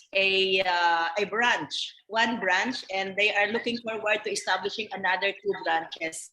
So we are in collaboration with MCCC of Davao. So if Kong Paes would want us to assist him in Cebu, we would be happy to help, no? So makikipag-usap lang tayo siguro kay Kong Paes. Thank you, Win. Back to you. Thank you, Ma'am. Regarding then si Ma'am Lily Beth po from Land Bankers MPC, Ma'am Lily Beth. Okay. Yes, hello, good morning. Hello, Congressman Paes. Good morning. We hear you, Congressman, for yung concern mo. Kanina, I was, parang nadurog yung puso ko because you were dismayed during this pandemic na silent yung mga kinausap nyo dito sa Manila regarding yung concern. So, nung sinasabi nyo yung ganun na concern, sabi ko, well, that would be the work or the function of the 1KM Federation to really consolidate and bring those products and help co-ops or your federation to establish 1KM para doon natin i-display or ibenta yung mga products. So nakakalungkot na mabanggit ng isang congressman na nadismaya siya na yung mga co-ops dito sa Manila silent on that matter. So I think 1 km would be the answer to that concern, Congressman Paes, and we would be glad again to discuss this matter, this concern to the interim leaders of 1 km. Back to you, Sir Edwin. Thank you po, ma'am. Sige po. I think yung isa pa hong need nating i-address ay yung paano po makikita ng mga kooperatiba yung meron po bang lessons, recent challenges na pwedeng ma-share. Halimbawa, bagamat nag-share na ho kanina si Ma'am Tetay, dito sa Co-op Mart, ano po yung mga nakikita po ninyong mga recent challenges, lalo na doon sa pagpuput up ng One Co-op Mart at yung magiging kumbaga environment ninyo that is dominated by large corporations doing business like One Co-op Mart. So baka po pwede makasagot na po yun.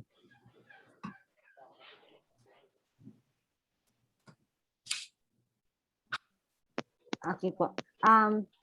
So in that po, sir, as mentioned kanina ni Ma'am Shelo, we need po na help. One Co-op Mart aims to help po yung mga cooperatives on how to promote its product. So one of the things po kasi that the group is looking into is yun pong standardization nung mga products ng cooperatives on the quality, most especially, sir, on the quality, packaging. So the federation with its partnership with the cooperatives po na mga members, lalo na po yung mga magiging suppliers po ni One Co-op Mart Federation, will help them po doon, sir, para naman po as we improve our products, then ma-promote natin siya into the market, and dahan-dahan, sir, that we can compete po on the big, yun po sinasabi ninyo na mga multinational companies. And also po, if we can be, marami na tayong ma-open na mga One Co-op Mart stores po in the country, sir, then mas magiging known na rin po tayo to the general public. And by that time, sir, pag malaki na rin po yung volume natin, dandahan din po natin, sir, na yung pong ma-compete nga po yung mga big companies. So, ang kailangan po talaga kasi natin, sir, is to scale up. Sa ngayon po kasi we still have yung mga mini cooperative producers, pero yung mga volume po natin are still in small quantities, which as mentioned din po ni Congressman Paes kanina, we have a difficulty po on the logistics on how to distribute these products po on other areas. So as part din po ng operation ni One Co-op Mart, we will build up on the logistics parts, on the warehousing, and also the distribution of products from Luzon going to Visayas or going to Mindanao. So yun po talaga yung aim ng Federation, sir, na later on, siguro, hindi siguro agaran, sir, but hopefully on the long run na mas ma-reach po natin yung every part of the Philippines and makakompete po tayo in terms of volume, quality within multinational companies po. That's all, sir. Okay. Thank you po, Ma'am Wina. Maraming salamat po kay Sir Romy at saka kay Kong Chris, no? Marami pa akong nakalinya. Kita po natin na wow, we have 6 na nakataas po ng kamay. So siguro doon sa mga magdadagdag ng paliwanag mamaya ay mabibigyan naman natin ng pagkakataon. Pero in the meanwhile, unahin na po natin muna yung mga nagtaas po ng kamay. So I will recognize po yung unang 3 and then we have the second batch. So yung unang 3 po ay si Director Raul, and then we have Sir Roger, and then we have Father Mario. Okay po, so Director Raul, please proceed. Salamat, tsaka magandang umaga sa lahat. No? Ako, I would want to deal on the topic of complementation. How do we avoid competition among ourselves? No? Kasi may kanya-kanyang initiative, ano? Even before Co-op Mart or kami sa NCMF, sa National Cooperative Marketing Federation, we do rice and agri products. No? We buy from the provinces, the co-ops, and then we sell to Manila. Yun din ginagawa ni Chris. No? And then si Diva, sa corporation, she sells si Manila.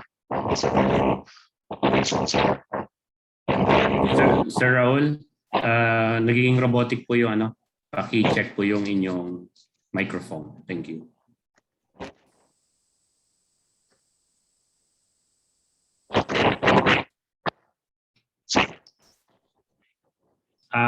Sir, ano pa rin po, yung ano po ninyo ay nagiging robotic, static po. Ayan, nawala na po kayo.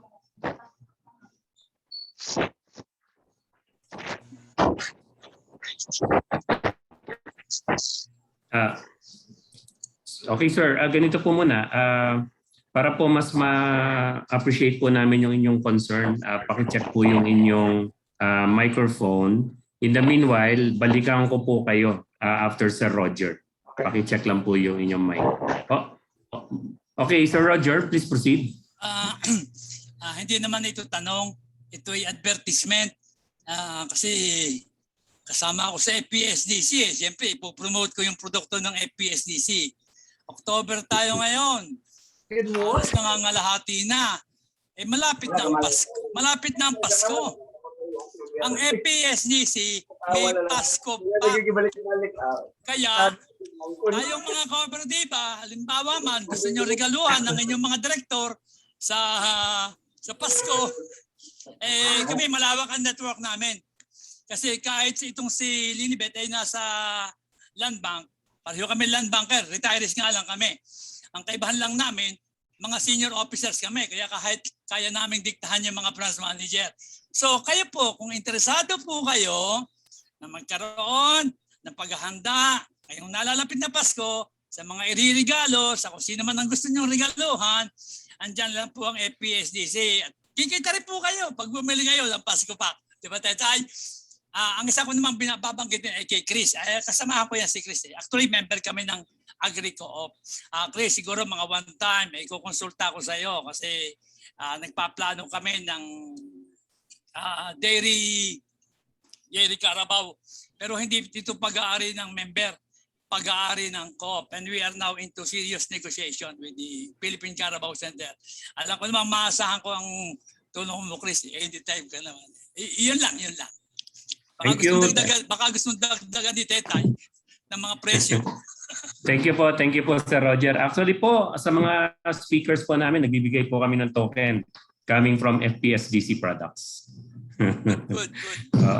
Thank you po Sir Roger for that promotion. Okay, is Director Raul ready?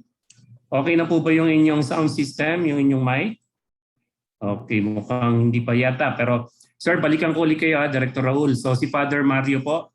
Father Mario, kayo na po susunod bago po ako babalik kay Director Raul. Magandang umaga po. By Providence, salamat kay Ma'am Jenny. Accidental lang yato yung pagdala ko. Pero baka magtaka po kayo bakit may pari dito. Lagi ako tinatanong. Pero I've been engaged in cooperativism for more than 25 years. No, simula po nang naging pari ako po yung nagtatak ng San Roque Parish Multipurpose Cooperative sa Cebu.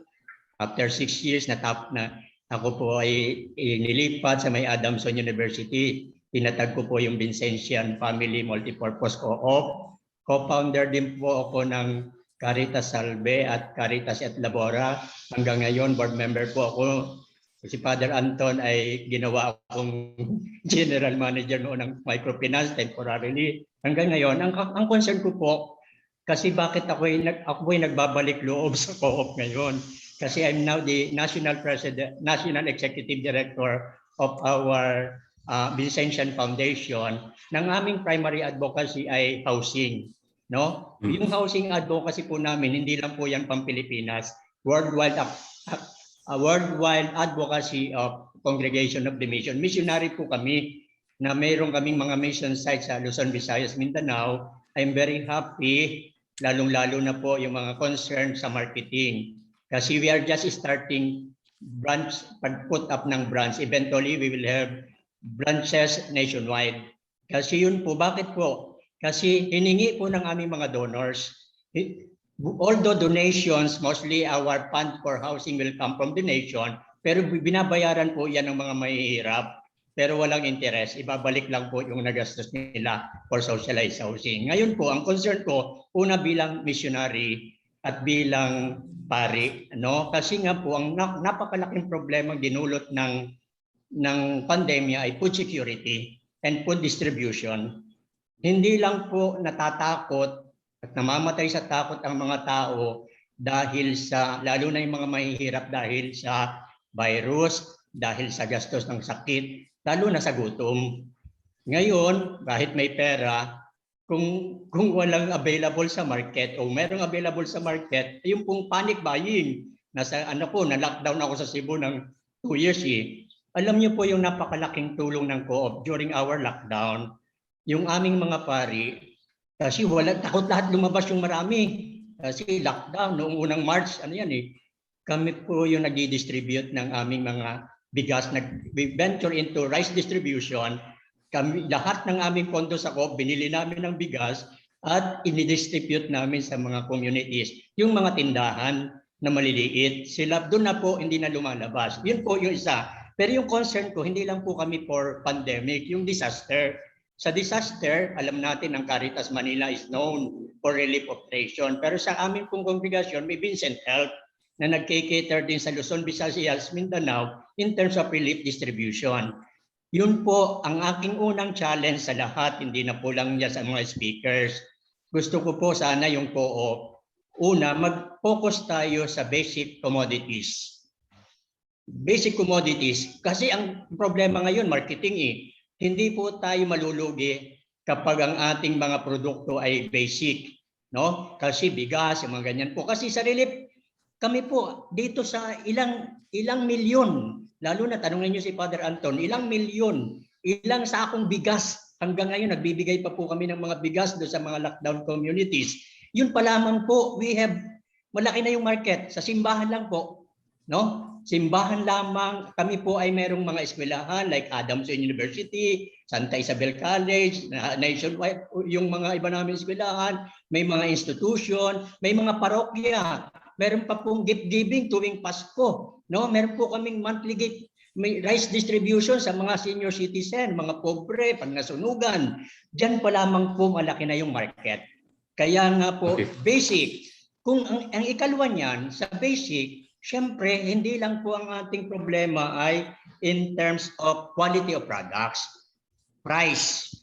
No? Alam naman natin po, pag presyo ang pinag-usapan, volume ang dapat para ma-reduce ang price. Kaya nga, ang challenge sa mga producers, no? Bakit hindi tayo makapag-produce ng coffee, yung mga basic, para mapababa natin ang presyo. Kahit anong gawin ko for 25 years sa mga member, basta pinag-usapan yung presyo. Totoo po yan. Kahit mga kooperatiba yung iba, mahirap pa rin ma-convert. Price dictates. No? Kaya kahit low quality, kahit basta mababa ang presyo, yung pa rin ang hirap po ng ganyan. Ikatlo, pag sinabi natin, para mapababa, aside from volume, para mapababa, ang problema naman distribution. Marami pang posporo. Meron po tayong transport, may transport co-op. Di po ba? Kailangan para mapababa ay yung mga nasa transport, bakit hindi po tumulong? No, hindi na kayo malulugi kung hindi na kayo maghahanap ng kliyente, no? Sigurado na po yung transport sa distribution ng ating mga produkto kasi concern po yan eh. Kaya nga yung mga farmers, yung mga gulay na anong tawag yan, hindi na maano dahil ang daming production hindi madala sa main. Ikatlo, wala naman po tayong sanang problema in terms of financing, we have co-op banks, we have land banks. Ano po yan? Siguro ang talagang challenge dito ay mag-unite. No? If we want, kasi nga po yung challenge is very big. No? Yung inano ng pandemya. Kaya kung hindi tayo magkakaisa, wala din po tayong ano. Ito na yung pagkakataon ng kooperatiba to shine and to be true to its spirit of cooperativism. Thank you po. Thank you po, Father Mario, dun sa paki-mute po yung yung booklet? baka nagkakaroon po ng konting discussion lang. Okay po. Paki-mute po. Alright, thank you. Okay, dun po sa sa ni-raise po ni Father Mario, mamaya ako siguro in one in one setting pwede yung sagutin ng ating mga speakers. Is Director Raul available na po? Edwin, okay na ba? Yeah. Yes sir, rinig na po kayo, Director Raul. Sige. Okay. Just to follow up on yung sabi ni Father and the previous speakers, ang gusto kong issue itakil natin is how do we complement each other so that we do not end up competing with each other, no? Kasi pag tayo ang nag-away, hindi po tayo lalaki, no?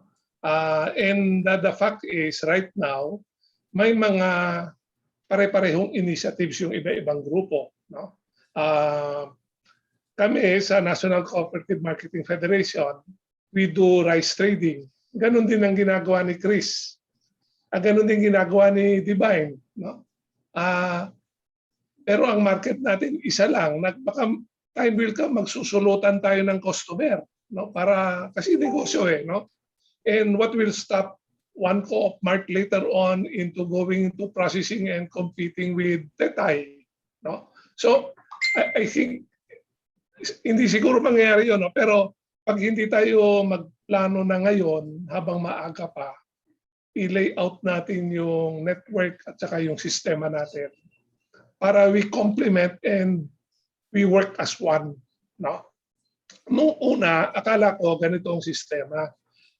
Co-op Mart will handle non-agri products, no? Mga dry goods, consumer items, and then i-distribute yan sa network of retail stores nila.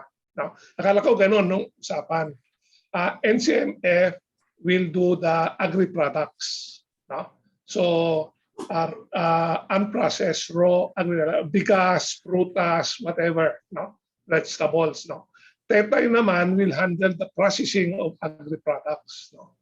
Pero part siya ng isang buong sistema na hindi magkakalaban yan. Meron lang areas of specialization. No? Kami sa NCMF, sabi namin, we will open NCMF to membership to any cooperative who wants to join. And we will even change the organizational and leadership structure to accommodate other groups para isa lang yung marketing arm natin dito sa Manila for agri products. Hindi tayo mag-aaway-away, isa lang ang lahat nandun papasok, no? Para hindi tayo mag-aaway. And from our experience, we can never compete with the big traders kung maliit tayo. We need, sabi ni Father, kailangan natin ng volume, economies of scale. No?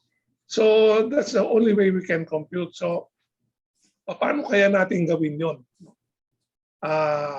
We don't mind, change the name of NCMF, create a new name. No? But is it possible that under that new Agri-Co-op Marketing Federation, nandun ang mga membro ng NCFF, nandun si Chris, nandun si Divine, nandun yung mga iba pang mga malalaking agri-co-op. No? Sama-sama na lang tayo kaya doon kaysa magkanya-kanya. No?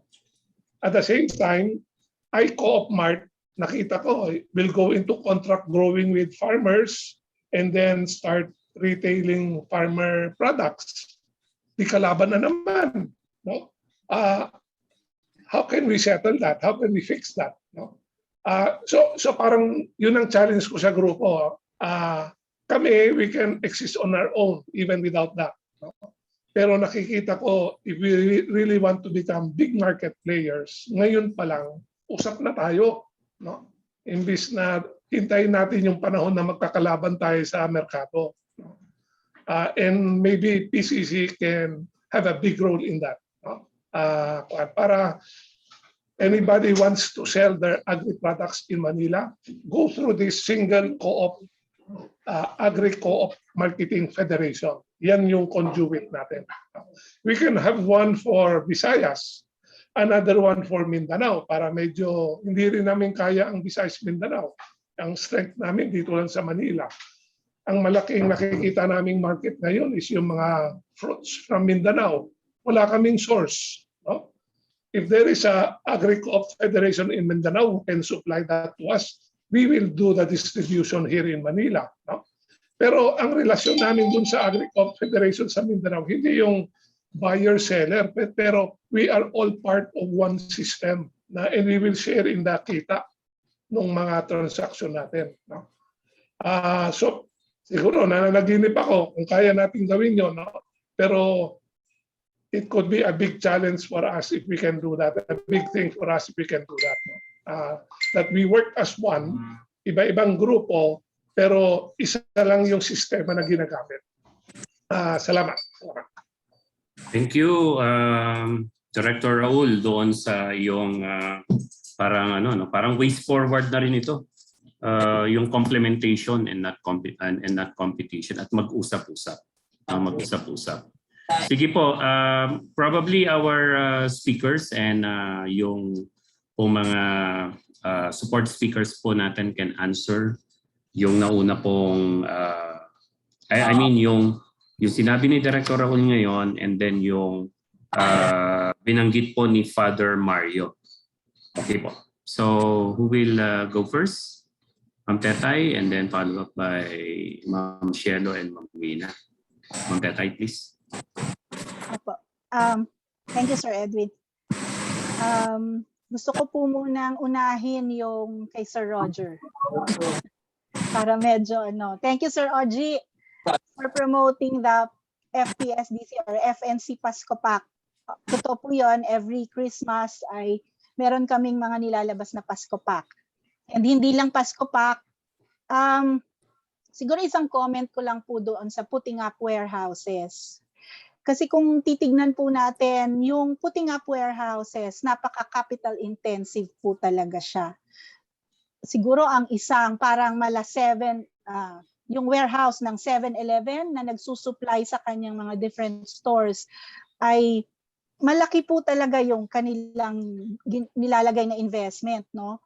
So sa FPSDC po ay inisip or pinag-aralan na rin po namin yan na magkaroon kaya tayo ng mga warehouses in different areas. Pero nung nag-pandemic po, medyo kailangan din nating basahin kung ano na ba ngayon ang nangyayari.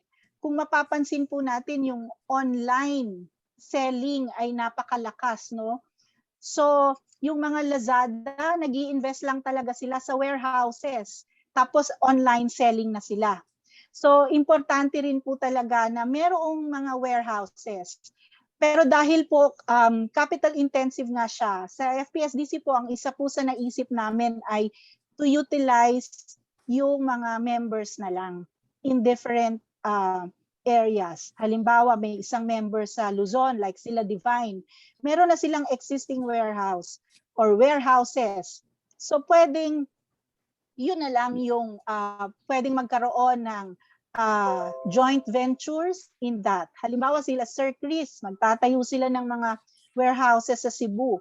Baka pwedeng mag-ride na lang doon para meron din tayong warehouses sa Cebu and also sa Mindanao kung meron man gusto. Pero isang malaking opportunity din po for warehousing. Yung pong dating Kadiwa ba to? Yung terminal, food terminal. Opo, binuksan po ulit yan. And open po yan para gamitin yung warehouse na yun. So, yun po ay baka isang magandang opportunity din for us para hindi na rin tayo magtayo ng mga malalaking warehouses at mag-invest doon. Minsan po nakakalungkot kasi yung mga warehouses na mga tinatayo ng mga co-ops ay nagiging white elephant lang din, no? Kasi hindi talaga siya na-utilize or na-maximize yung utilization. So that's for warehousing. Yung kay Father Mario, I agree with you po na focus on the basic products. Pero base po sa karanasan namin, nagdi-distribute din po kami ng bigas. Organic rice po ang dinidistribute namin, no. Base po dun sa karanasan na yon, maliit po talaga ang margins. Kasi hindi ka na pwedeng magtaas ng presyo mo kasi may cap. So maganda po na while nakatutok ka sa basic commodities, sinasamahan mo rin siya ng other medyo may high value products para po magbalanse yung inyong bottom line din. Tama po yung sinabi ni Father kanina, no? Presyo palagi yung labanan dyan Isa pong challenge din namin. Sinusubukan po namin pumasok sa export, pero ang isa pong challenge namin ay presyo. Hindi po tayo makapag-compete sa cocoa sugar ng Indonesia dahil ang baba po talaga ng presyo niya. Kaya kailangan po meron tayong back-end support dito sa Pilipinas. Magkakaroon tayo ng maraming cocoa sugar producers para we can compete. Sila meron silang support from their government. Tayo meron din naman pero hindi natin masyadong na-maximize. So isa po talaga yan sa mga challenges, yung presyo and volume. Pag tinanong na tayo sa export market, ilan ang kaya nyong isupply? Medyo hirap po kami kasi hindi namin masyadong secured yung volume naman na makukuha natin dito sa Pilipinas. So ito po yung mga bagay na kailangan talaga din nating pagtuunan ng pansin. Yun po yung sagot ko kay Father Mario. And for Sir Raul, complementation versus competition.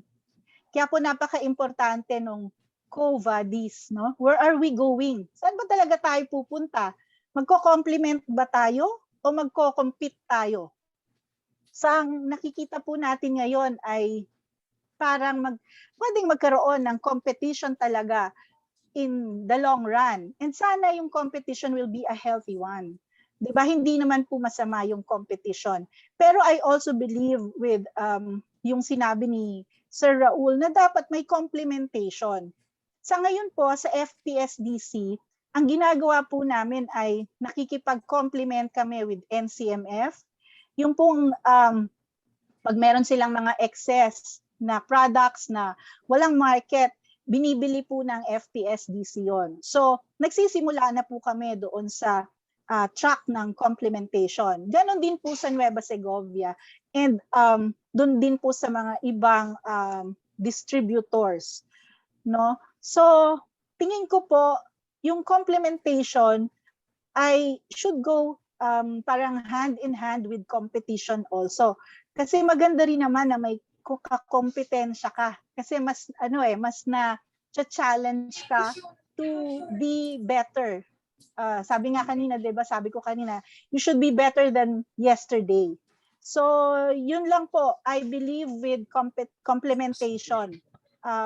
Isa po 'yan sa dapat gawin talaga natin. Kaya nga Quo Vadis, saan tayo pupunta? So, yun lang po, Sir Edwin. Thank you po. Thank you, Ma'am Tetay. Sige po, Ma'am Shelo or Ma'am Wina can answer doon sa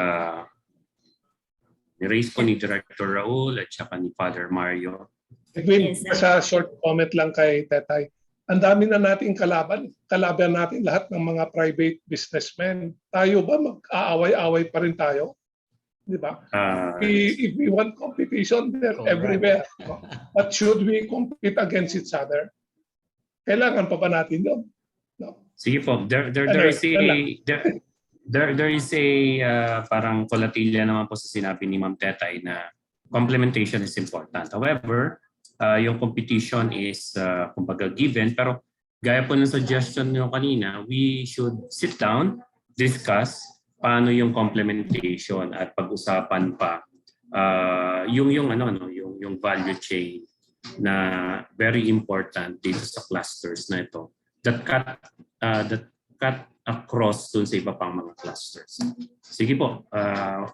Si Ma'am Shielo will reply doon sa dalawa ring concerns. And then, pagkatapos po nito, yung mga nakalinya po na apat pa, si Ma'am Lucy, mabul pa, ay ibibigay na po natin yung kanilang room siguro. They have their floor. And then Ma'am Tetay, Ma'am Shielo, and Ma'am Wina will reply or collaborate dun sa mga sasabihin natin. Sasabihin po ng mga susunod na 5 pa po. Last na po si Ma'am Lucy. Alam natin yung time ay napaka-ikli pero napaka-produktibo at napaka-punong-puno ng informasyon. Sige po, Ma'am Shielo, please proceed. Hi, good morning again. Doon sa, siguro more on doon sa comment ako ni Sir Raul, Montemayor na complementation. And I think ito yung gusto na nating direction eh. And I really appreciate itong effort ng PCC, no? Ng UCMP and PCC dito sa ating marketing clusters. Itong cluster natin na to. I think isa ito sa way to complement, no? To complement. And then Sir Raul, yung plano ng One Co-op Mart is really for complementation. It's not really a recreation. Kung meron namang federation na yun na yung ginagawa, well, let's say in Luzon, active ang NCMF sa distribution ng rice. Then yun yung gusto nating i-onboard dun sa One Co-op Mart. Hindi para mag-create pa ng another. Kasi yun ang aim talaga is pagsamasamahin natin yung mga federation na ito yung ginagawa. Nakikita kong isang magandang pwedeng collaboration personally sa FPSDC is nandun na sila Tetay sa pag-develop ng product di ba? Meron na silang standards na na-develop. If we can onboard FPSDC in One Co-op Mart, nandun yung pwede niyang magandang collaboration natin and complementation. That's really the intention. Sa Cebu, let's say agri-co-op yung malakas doon into the distribution. Then One Co-op Mart will not make another distribution doon sa Cebu. Then let's stop agri-co-op kung naka-onboard siya sa One Co-op Mart. That's the direction. Saan ba tayo papunta? Yun yung gustong puntahan ng One Co-op Mart. At kailangan natin mag-onboard lahat. Hindi, yun nga, tama yun Sir Raul. Kailangan maupo tayo. And I guess ito yung ginagawa ngayon ng PCC sa atin. At itong cluster natin, let's sit down, pag-usapan how we will harmonize all our efforts. At pare-pareho lang naman tayo ng apelido, cooperative. So dapat yun, hindi tayo dapat mag-compete, but we collaborate and we complement each other while doing our own mga vision and mission. But when we talk of the value chain, let's harmonize our efforts. Yun yung siguro, yun yung gustong puntahan ng One Co-op Mart. Napakaganda ng mga discussion ngayon. Sige. Thank you, Ma'am Shielo, for that very important clarification regarding complementation and yung direction ng One Co-op Mart. Okay po. Okay, we have 5, no? I think yung pong 5 pong naiiwan, kung makakasagot po si Ma'am Tetay, Ma'am Shielo, Ma'am Wina, okay lang po. Pero I think we'll give 5 minutes dito po sa 5 nagtaas. Either comments, questions, or collaborative statements ng mga naging speakers po natin and mga nag-intervene para po mabigyan po kayo ng pagkakataon. We still have time, so bigyan po natin ng sunod-sunod po ito and then bago po yung last parting statements po ng ating mga speakers. Si Roy, please proceed po. Yeah, good morning everyone. Sir Roy, ang ganda ng t-shirt mo. Siyempre, Wednesday day. Okay, sir. Tuloy po, sir. Kasi yung firstly, yung One Co-op Mart, it was introduced in Mindanao to get yung collaboration with all the groups in Mindanao sa pagpo-put up ng isang hub para sa mga, hindi lang sa produkto ng mga co-op, kundi mapagmaservisyohan yung mga miyembro ng co-op during the pandemic. No? Let's face it, yung produkto ng cooperatives natin, hindi naman lahat ay kayang, yung mga co-op natin, hindi kayang ibigay lahat ng pangangailangan ng mga miyembro. Tulad ng ginagawa ngayon sa Co-op Mart sa Mindanao, yung mga cooperatives na nagpo-produce, dinidistribute yun dun sa kanilang Coop Mart din. Pero isa sa mga nagagawa ng Coop Mart sa Mindanao is that yung partner na NCCC, binibili nila yung produce ng mga farmers. So nawawala yung middleman. So nakakatulong tayo. Yun yung una kasing stage na pwede nating magawa. We cannot do away with this capitalist in our midst. No? Yung dyan talaga yan eh. Hindi naman sila basa-basa maaalis natin. But even in the other countries, specifically sa Europe, ang mga Coop Mart doon sells co products and other products that are not produced by cooperatives. No? But ang importante kasi is that we control yung distribution so that we do away with middlemen. Yun yung isang importante kasing magagawa. That makes it more sa atin advantageous kasi nababawasan yung cost natin. Yun yung isang magagawa ng Coop Mart, no? And then sa amin nga sa Coop Mart initiative na to, inclusive siya. Hindi lahat na ibig sabihin FPSDC, nag-uusap kami dati ni Tetay dyan, yung kasi Coop Mart ngayon is out of the 1CISP sphere, no? Ibinigay na namin siya sa isang na maging federation siya, just like yung DG-Coop, wala na siya sa 1CISP. Kaya natigil yung pagkipag-usap namin kay Tetay. But I think they will be collaborating with all the players na gustong magkaroon, ma-improve yung value chain natin sa Coop movement. And rest assured, 1CISP will always support yun man yung mga initiative na to, lalong-lalo na itong ginagawa ng FPSDC, ng Coop Mart, ng NCMF. No? So we will be providing support in one way that in ways that we can. But definitely, we are promoting everybody sa ganitong endeavor natin. Agree ako doon sa sa sinabi ni Sir Raul na parami na tayong kalaban. Huwag na tayo ang maglaban-laban. Mas maganda talaga yung complementation na sinasabi ni Tetay. And I think we have to build our own ecosystem, yung network ba natin na we operate separately, we have autonomy, but we work together to achieve what we want para sa Coop movement.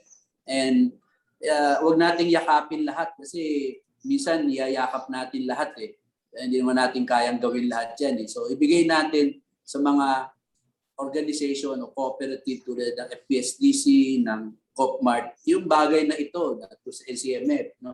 Wag natin yakapin lahat na tayo isang federation, lahat ginagawa yung dapat yung mga gusto. So paghiwa-hiwalayin natin and para magkaroon tayo ng focus, at the same time we support one another para mas mapalakas natin yung movement. So yun lang ang sa akin, Sir Edwin.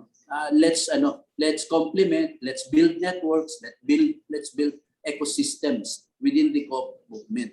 Huwag nating yakapin lahat ng bawat isang federation. And we have approved yung investment namin sa FPSDC. Kinakausap lang namin sila kung ano ang maganda, kung papayag ba sila dun sa investment na ilalagay namin. Kasi parang ang sinasabi, tertiary daw kami, baka hindi payagan ng CDA. So kung gano'n man mangyari, hingi kami ng exemption sa CDA. So we can invest to cooperatives like FPSDC, LCMF at saka sa Agritera, yung mga ganun ba? Kasi may mga regulatory issues yung mga tertiary o special cooperatives na tulad namin. No? Medyo may mga regulatory issues na kailangan din natin i-settle para hindi rin naman magkaroon ng problema yung federation na paglalagyan natin ng investment. So thank you. Thank you. Thank you po CEO Roy sa yung napakagandang insights and affirmation of the complementation na binanggit po kanina ng ating mga speakers at nag-interview.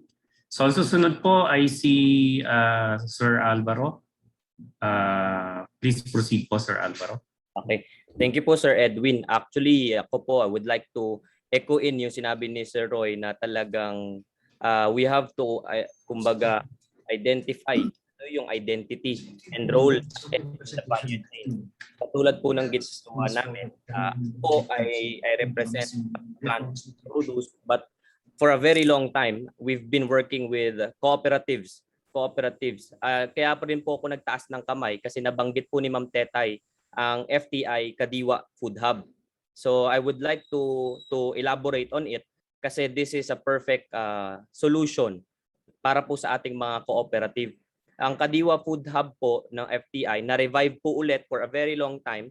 Nabuhay po ulit siya nung nagsimula po yung pandemic. And now, naging ano po siya, private-public partnership within which is FTI, DA, and then yung Planters Products po.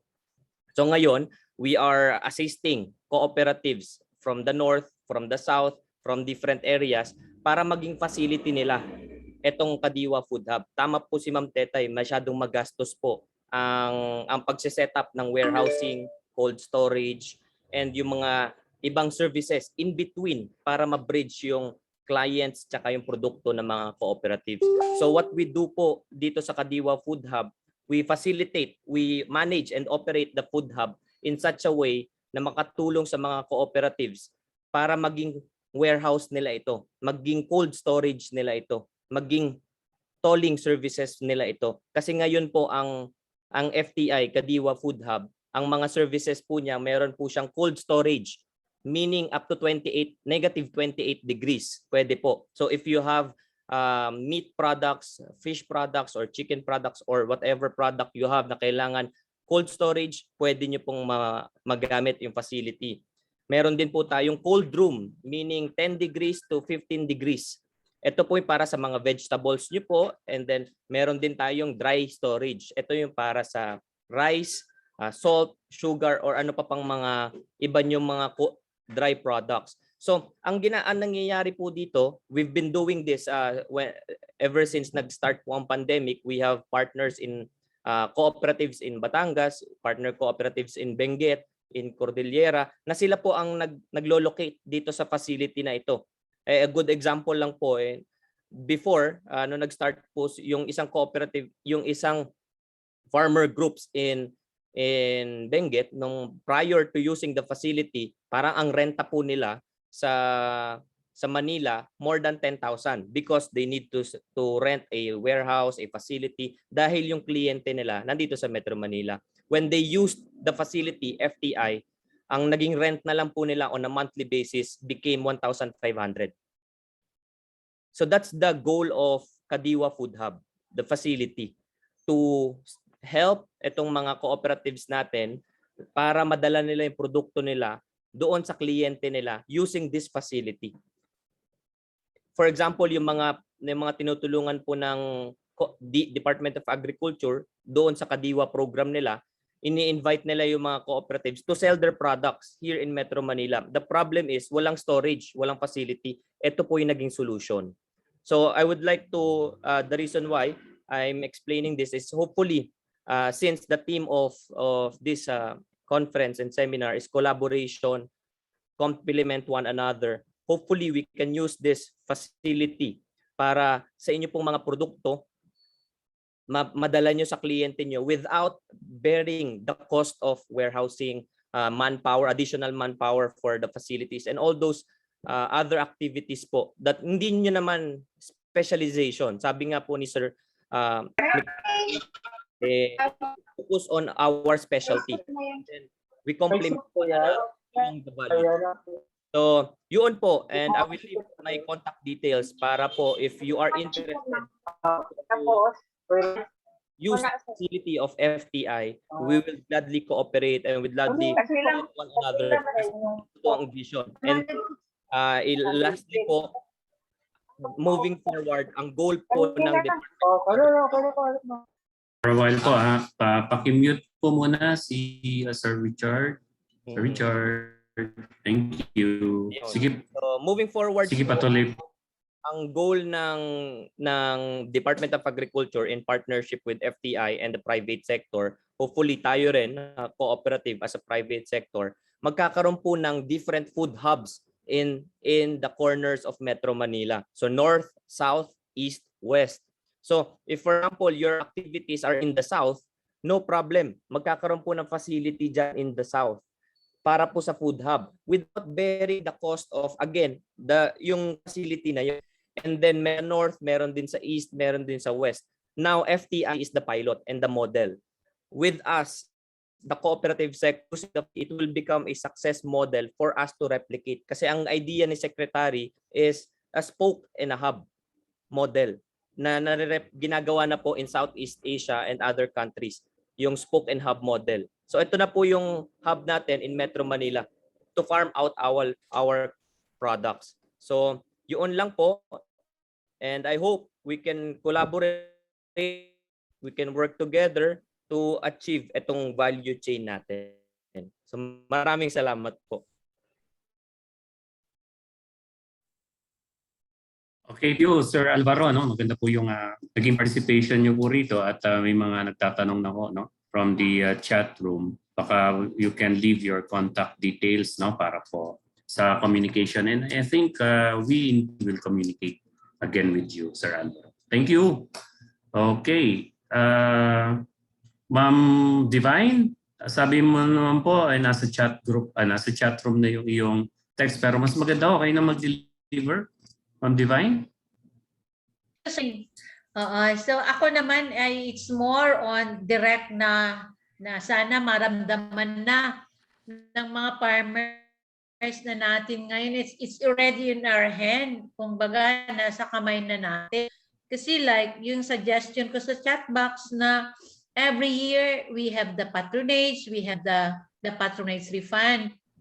Thousands of members in NCR na sana gawan ng paraan sa iba't ibang mga kooperatiba na malalaki na bigyan ng pulisiya na eto matrabaho. Pero hindi ko po sinasabi na gawin ninyo, pero kung kayo po ay talagang gusto nyo kaming tulungan sa baba ng mga farmers, matrabaho po ito na sinasabi ko na kahit ba lang 25% of your patronage refund, of your dividend ay agri-item ang pwede nyong ibigay sa kanila para at least meron kaming a portion na assured market na namin na tutulungan nyo talaga kami na nasa agriculture sector at talagang nakikita namin na gamitin nyo at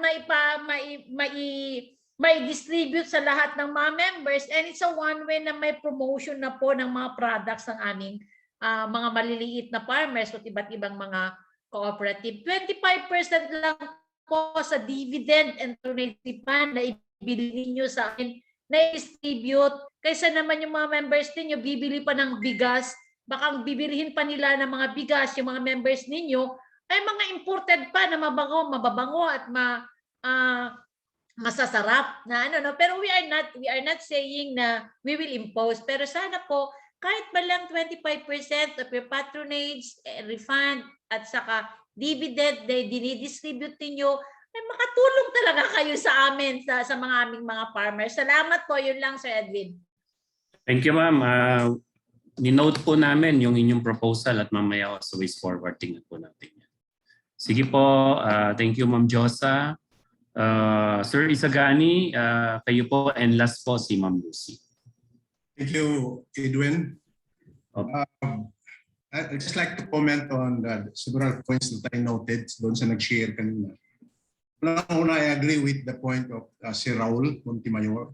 We should be complementing or collaborating. I agree with that. Doon sa sinabi ni Congressman Paes kanina, I'd just like to share na I think, yeah, I agree, transport is a big cost. But if we want to move, say, fruits and vegetables, or even rice from Mindanao to, say, just Cebu, what we need is not a 10-wheeler truck, but really a refrigerated boat, no, or a ship.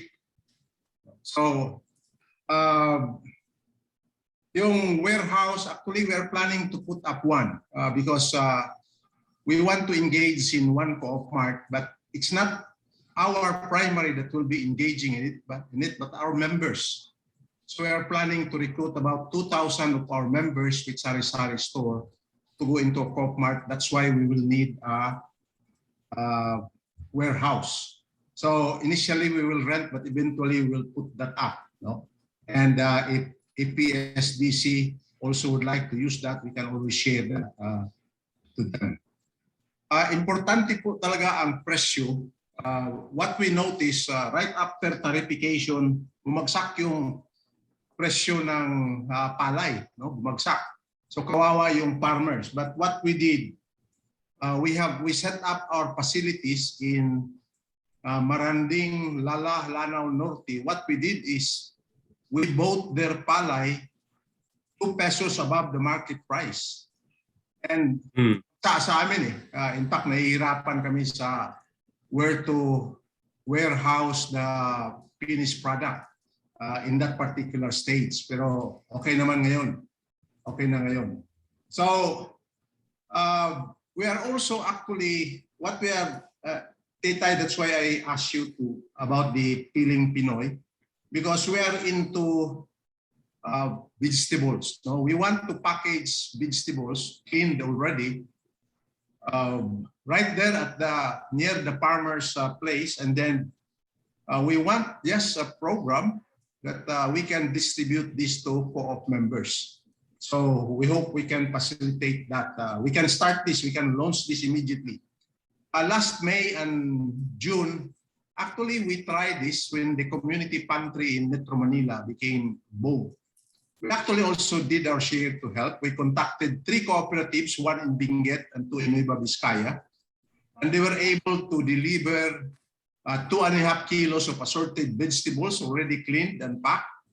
And this is community pantry. We just course it through Caritas, so it's very easy. But after that, we wanted to do it for our co-op members in Metro Manila.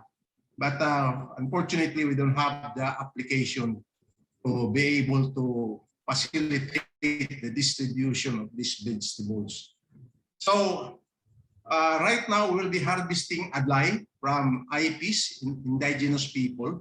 Maliit pa lang ito, but we want also to sell this adlay products. This is basically organic and very nutritional. So this is just an info I'm trying to share. Thank you very much, Edwin, for the time. Thank you po doon sa 1, 2, 3, 4, 5, 6, 7 points na diniscuss ni Sir Sagani. No? But very informative po, lalo na yung sa sharing niya doon sa impact ng tarification law sa mga farmers where FICO directly intervene in favor of the farmers. Thank you po, Sir Sagani. So last but not the least, Ma'am Lucy Puro. Please proceed po. Edwin, nakahabol pa ako sa question and answer. Kasi ito ay isa sa mga magagandang topics po natin sa Cooperative Month. Ganito po, 2 puntos lang po ang aking titingnan, punto de vista ng isang ordinaryong consumer, no? At saka bilang council representative po. Bali, as an ordinary consumer, kami po dito sa Metro Manila talagang nahirapan sa panahon ng pandemya. Kaya hindi kami makapunta ng palengke o hindi makapunta ng supermarket. Ang ginagawa po naming solution, dahil nga po kami ay coding system, talagang gumagamit po kami ng e-market platform. Pero itong e-market platform, komersyo, kapitalista. Hindi po ito kooperatiba. No? So, pangalawang punto de vista po, ang mga cooperatives na hinahawakan namin as a Cooperative Development Office and Cooperative Development Council, nagkakaroon po kami ng trabaho to link, to communicate, to coordinate kung ano yung mga produkto na available sa mga ganitong klaseng tipo ng kooperatiba, kung engage sila sa producers o engage sila sa marketing or engage sila sa production.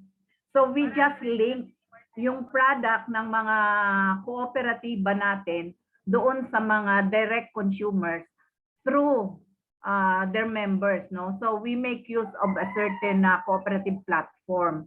ito yung tinatawag natin sa panahon ngayon, yung digitalization using e-market platform. So last year, inintroduce po natin ang e-market platform, tinatawag po nating Sama Tayo, where the buyers and the sellers in the cooperative movement can post their products and services, and where consumers in the cooperative sector can buy or purchase products and services. And the delivery mechanism is being arranged by the buyer and the seller.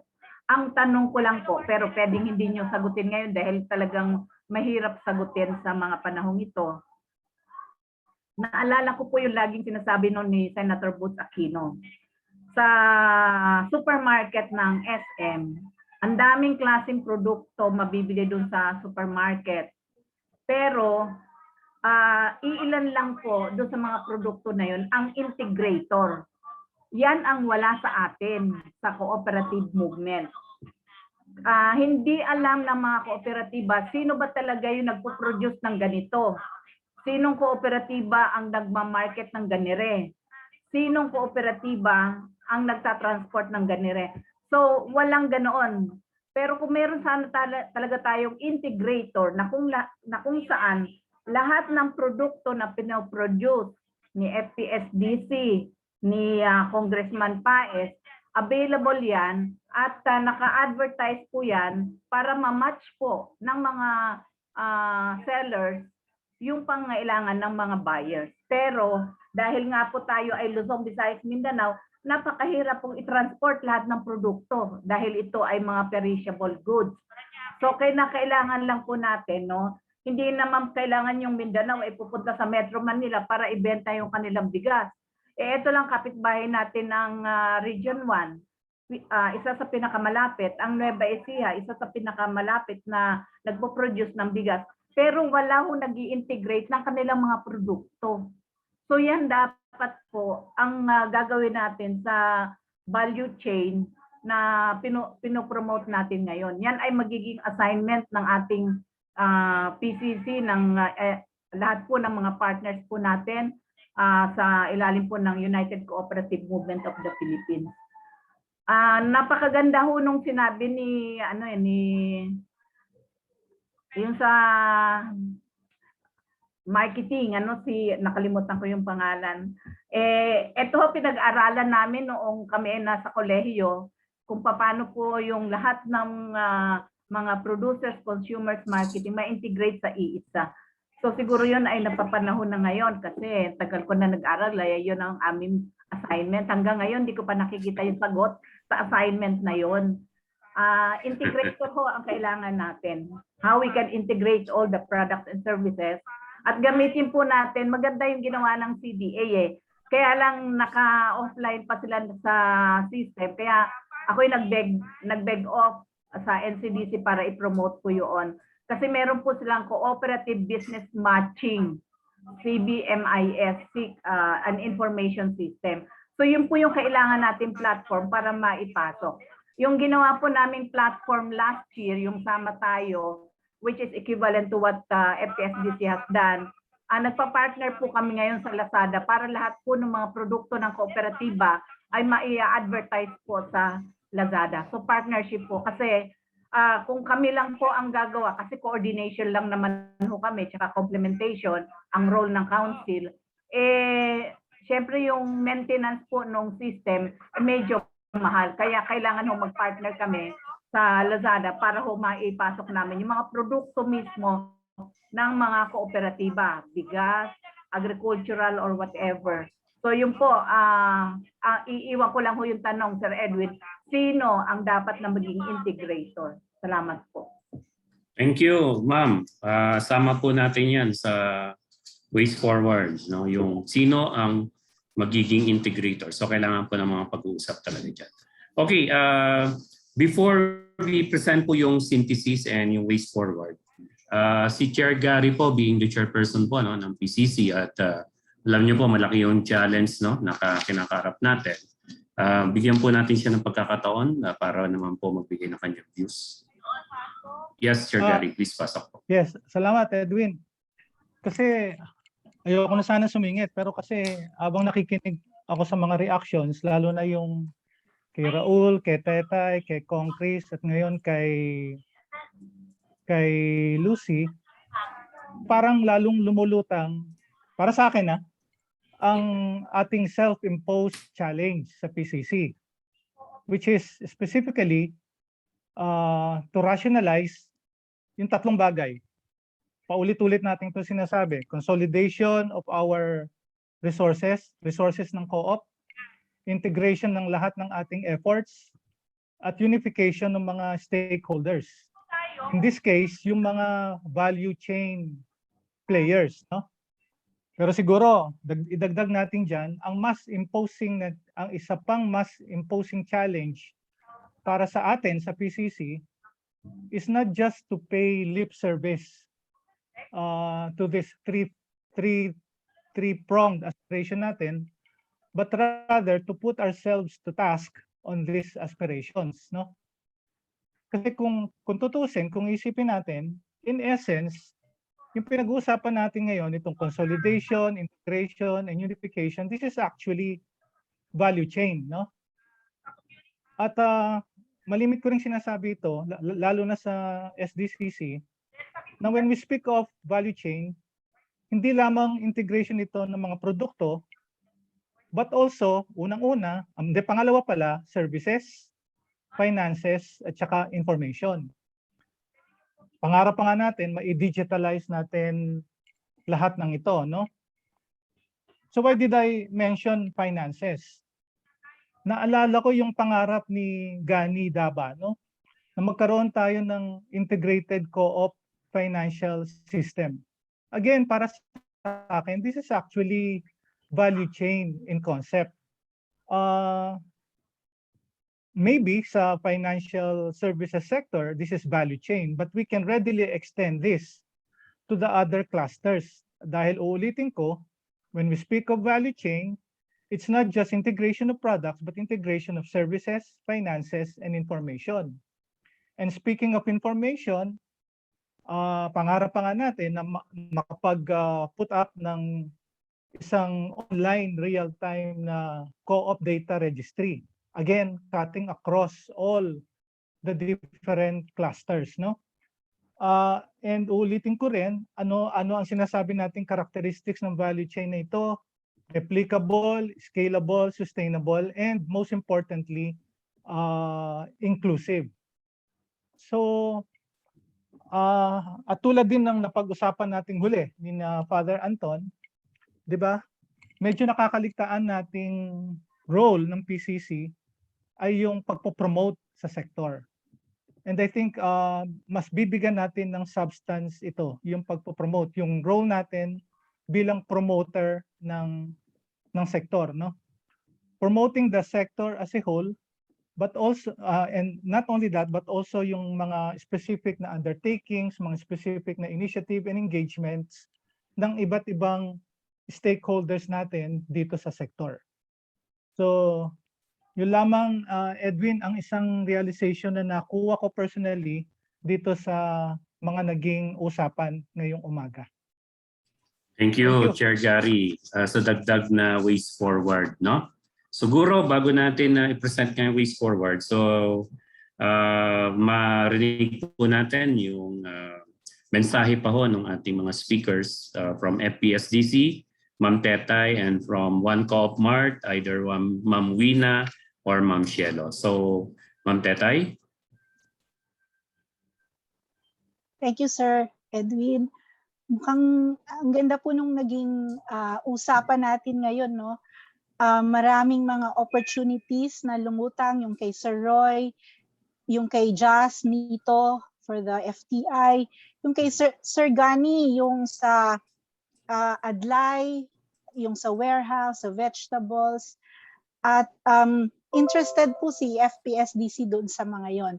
So, sabi nga po nila ay the journey daw of 1,000 miles begin with a single step, no?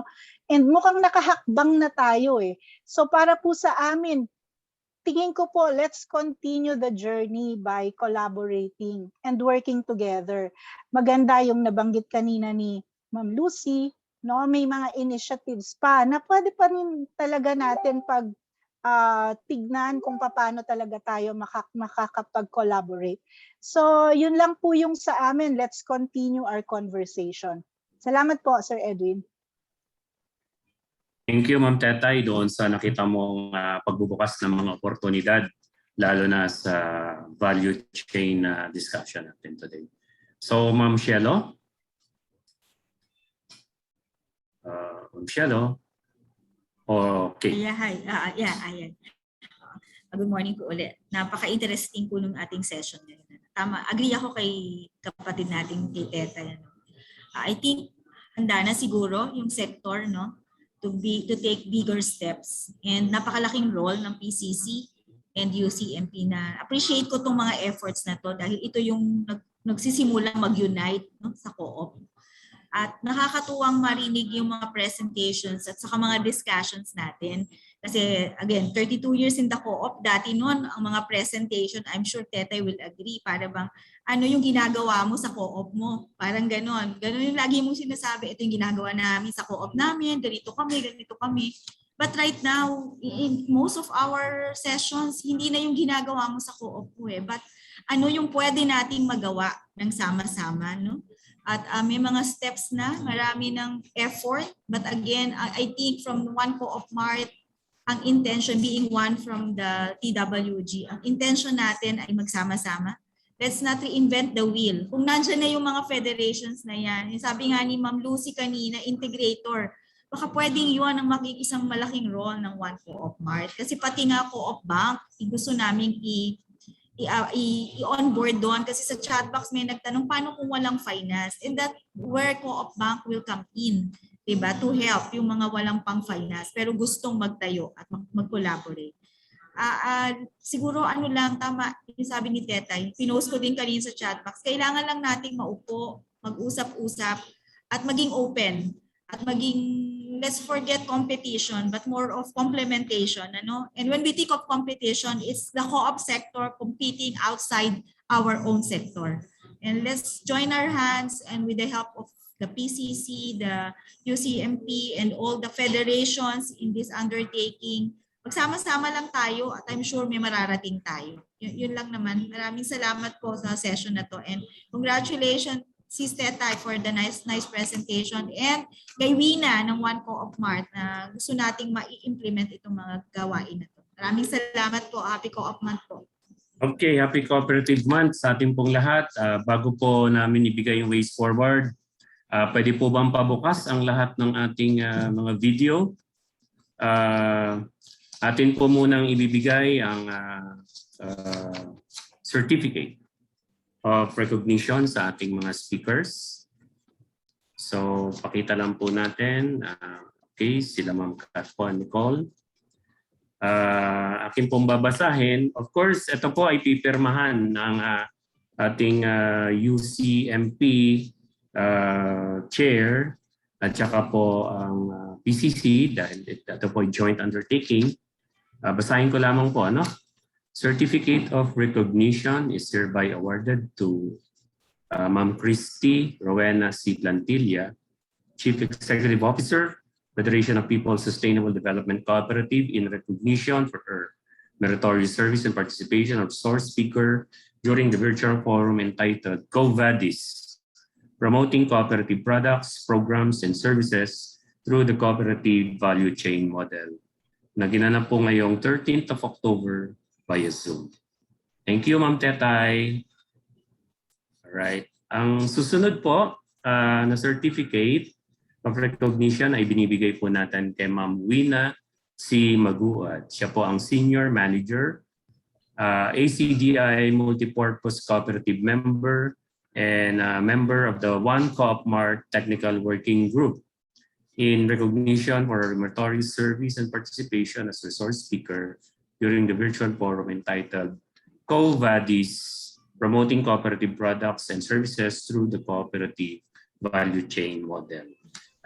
Signed po by the UCMP Chair and Chair Gary Leonardo ng PCC. All right. So magbukas po tayo ng camera no habang mabilis ko pong pinapaliwanag lang yung mga importanteng points. Sabi nga ni Ma'am Cielo, hindi ko na kailangan i-reinvent yung wheel kasi lahat na ng informations are in eh. Pero ang maganda pong tingnan natin dito sa value chain. By the way, this will be documented at ipapasa po sa inyo ito. Pagtutulungan po namin nila Ray at saka ni Noel yung documentation nito para po meron tayong kumbaga babalikan na mga documents regarding this value chain discussion. Importante po yung vision mission ng isang kooperatiba at doon sa vision mission dapat nakalatag yung strategy. Sabi nga ni Ma'am Tetay kanina at medyo napakanta si Ma'am Tetay. Do you know where you're going to? Do you like the things that life is showing you? Napakaganda po nung kantang yun, ano? Yung po yung pinaka-esensya ng ating usapan ngayon. At mula dun sa kanyang presentation, dapat ang cooperative ay responsive and adapt and nag-a-adapt doon sa current condition. Ngayon, usong-uso ang online, e-platform at dominated po ito ng mga corporations. Ang sinasabi niya, ang ino-offer niya, isang alternative structure. Isang alternative structure na merong klarong collaboration ng mga cooperatives na merong ecosystem that is being developed na kung saan ito yung pwedeng pagtulungan ng mga cooperatives and other stakeholders na kanina po ay binanggit na. And I think isa sa pinaka-importante na pinut forward niya ay yung tatatak sa isip ng mga nakikinig. Yung from farm to fork. Klaro po yun eh. Sasabi ni Father Mario kanina, mga basic necessities po ang kailangan natin. Yes.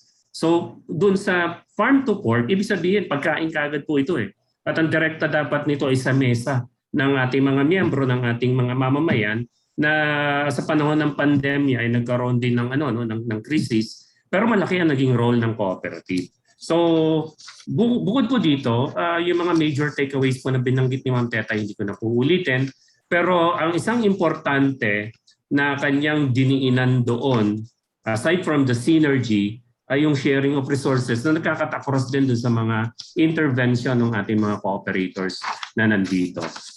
Going to CoopMart, klaro yung kanyang sinabi. At parang re-echoing and at the same time reinforcing yung binanggit ni Ma'am Teta. It's about integration, it's about partnership, yung importance ng distribution chain, at saka kung paano po yung yung tulungan ng mga kooperatiba. Klaro yung binanggit na saan pa papunta ang CoopMart. Ngayon, patingi-tingi. Or merong mga initiatives na sinimulan, halimbawa sa Mindanao, gaya ng binanggit po ni CEO Roy. Pero yung pangarap ay libre. No? Ang pangarap ay libre at ang pangarap natin ito, na tiningnan po at diniscuss ni Ma'am Cielo, ay we will go to that. Kagaya ng maaring landers, maaring SNR, or mas higit pa roon. At ulitin ko lang yung sinabi ni Ma'am Tetay, yung paglalakbay natin na malayo ang ating patutunguhan ay nagsisimula sa isang hakbang. Yun yung kagandahan ng naging discussion dito. At binigyan din ng mga nag-intervene sa atin, ang kagaya ni Concris, yung partnership and collaboration, yung support na pwedeng manggaling from the big brothers and big sisters na mga kooperatiba na baka magkaroon ng mga pilot activities, pilot programs, joint venture sa pag-promote ng mga produkto ng kooperatiba. Pero klaro po yung yung problema na lumutang, yung isa sa mga challenge ay yung logistics. Meron diniscuss si Sir Isagani kanina at meron din diniscuss si Sir Alvaro. Baka magandang tingnan natin yon. Magandang tingnan natin yung mayroon kang challenge pero merong alternative na ibinibigay. Baka magandang pag-usapan siya. At nagbukas din ito ng maraming oportunidad where the cooperators na present dito ay gustong mag-integrate, mag-collaborate at gustong pumasok dun sa mga programs na diniscuss nila Ma'am Tetay, nila Ma'am Wina, nila Ma'am Cielo para dun sa pagpapalakas ng ating marketing cluster na hindi lamang po sa consumers, hindi lamang po sa logistics, hindi lamang po sa retailing, kundi pwedeng lumabas doon sa iba pang mga sa iba pang mga clusters. Kagaya po ng binanggit ni Chair Gary, na hindi lamang nakafocus sa distribution ng products doon sa paglikha ng mga produkto ang value chain. Pasok po dito, paano natin ikakabit dito yung usapin ng finances? Paano natin ikakabit dito yung usapin ng information at mga serbisyo na dapat na makuha ng ating mga cooperators? At malaki ang challenge po na kinakaharap natin pagdating sa information.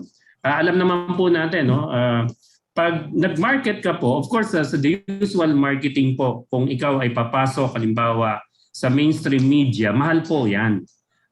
Sa social media, hindi po ganun kamahal. Pero importante ngayon na ma-develop ang isang system where yung promotions ng market cooperative products natin ay ma-put into mainstream. Baka maganda rin ang pag-isipan yan. Kasi kung check po ninyo yung website ng FPSDC, yung kanilang e-platforms, yung Piling Pinoy, yung nakakalam ng FPSDC, klaro yun, talagang papasok siya ron at para magkaroon ng interest na basahin. Kaya po kami ngayon, parang na-challenge, sinabi ni Chair Gary, oy, taga-promote tayo, let's promote cooperatives in all arenas ng ating lipul. Kasi yung promotion is very important, not only yung ideological perspective natin, but also promoting the cooperative as a whole. Mula doon sa mga 5 pang clusters na ating pinapalooban. At dito nga po yung usapin halimbawa ng marketing.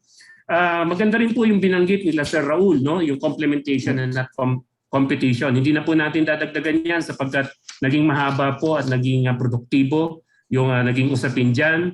Malaki yung ino-offer ni Sir Alvaro tungkol doon sa warehouse. Bagamat merong initiative, ang FICO for example, na magkaroon din po sila ng warehouse somewhere in Mindanao. Pero ang sinasabi po ni Ma'am Tetay, capital intensive po ito. Pero magandang pag-isipan na. Baka pwedeng merong co-op to co-op partnership or public and private partnership na kung saan nag-o-offer nga halimbawa ang Kadiwa Hub. Ano yung magiging role nito doon sa mga products na pwedeng inaangkat mula doon sa mga probinsya, doon muna ilalagay, lalo na kung ang market natin ay NCR. So napaka-importante po ng mga ganong klase ng exchanges, lalo pat magbibigay ito ng bagong opening sa atin. Pinaliwanag rin po nila Father Mario, nila Sir Roy, Miklat, yung iba pa mga aspects na mga challenges na kinakaharap ng marketing clusters. Pero binigyan din ni Sir Roy na dito inaalis natin ang middleman. Klaro po siya, dito sa Co-op Mart perspective at kahit dun sa pagpasok ng mga kooperatiba sa isang system, inaalis natin ang middleman. Ito po kasi ang nagpapataas ng presyo kadalasan. At kailangan talakayin din natin yung usapin ng pricing, yung volume na produce natin kasi alam naman po natin sa ekonomiya, the law of supply and demand, nakadepende po dyan ng pricing. Pero sa atin, baka mas maganda, mas malaking produkto, mas maraming produkto, and then therefore yung cost mo liliit at posible na yung mabenta mo ay mas maganda, mas marami. Pero ang suggestion, mag-focus daw po tayo sa mga basic commodities. Pero ang paliwanag naman ni Sir Roy, hindi lahat ng mga kooperatiba ay nakakapag-produce ng mga basic commodities. May mga produkto na nandun sa mga cooperative retail store natin na hindi kayang i-provide ng mga kooperatiba. So let's find ways kung paano yung mga products na pinoproduce po natin ay posible na ma-patronize ng ating mga miyembro at hindi lang ng mga miyembro kundi ma-mainstream natin sa market. Isang importante na lamang po na binanggit trend ng ating mga interventions sa mga nag-intervene aside from Sir Isagani, ay yung huling binanggit po no o pangalawa sa huling binanggit ni Ma'am Divine at saka ni Ma'am Lucy. Pwede po ba yung ating mga patronage refund mag-allot po tayo ng pambili doon sa agri-products? Kaugnay nito, pwede po ba pag may mga meetings tayo or mga conventions ang ating upong pinamimigay ay mga cooperative products kagaya ng mga produkto ng nasa FPSDC? Pwede po ba pag kagaya ng Pasko Pack na binabanggit ni Ma'am Tetay, pwede po ba yun ang ating ipatronize? Doon pa lang po nagsisimula na yung produkto na sinusulong ng mga kooperatiba ay tinatangkilik mismo ng ating mga cooperatives, particularly ng ating mga miyembro. Kaya sa dulo, ang tanong na hindi po pwedeng sagot ngayon pero sinagot ni Ma'am Cielo kanina, sino po ang integrator ng lahat ng ito? Ang sinasabi ni Ma'am Cielo, we can offer ourselves, one Coopmart, to be the integrator. Ito po yung mga continuing discussion. At bilang pagtatapos ko, ang sabi po ni Chair Gary, 3 bagay lamang.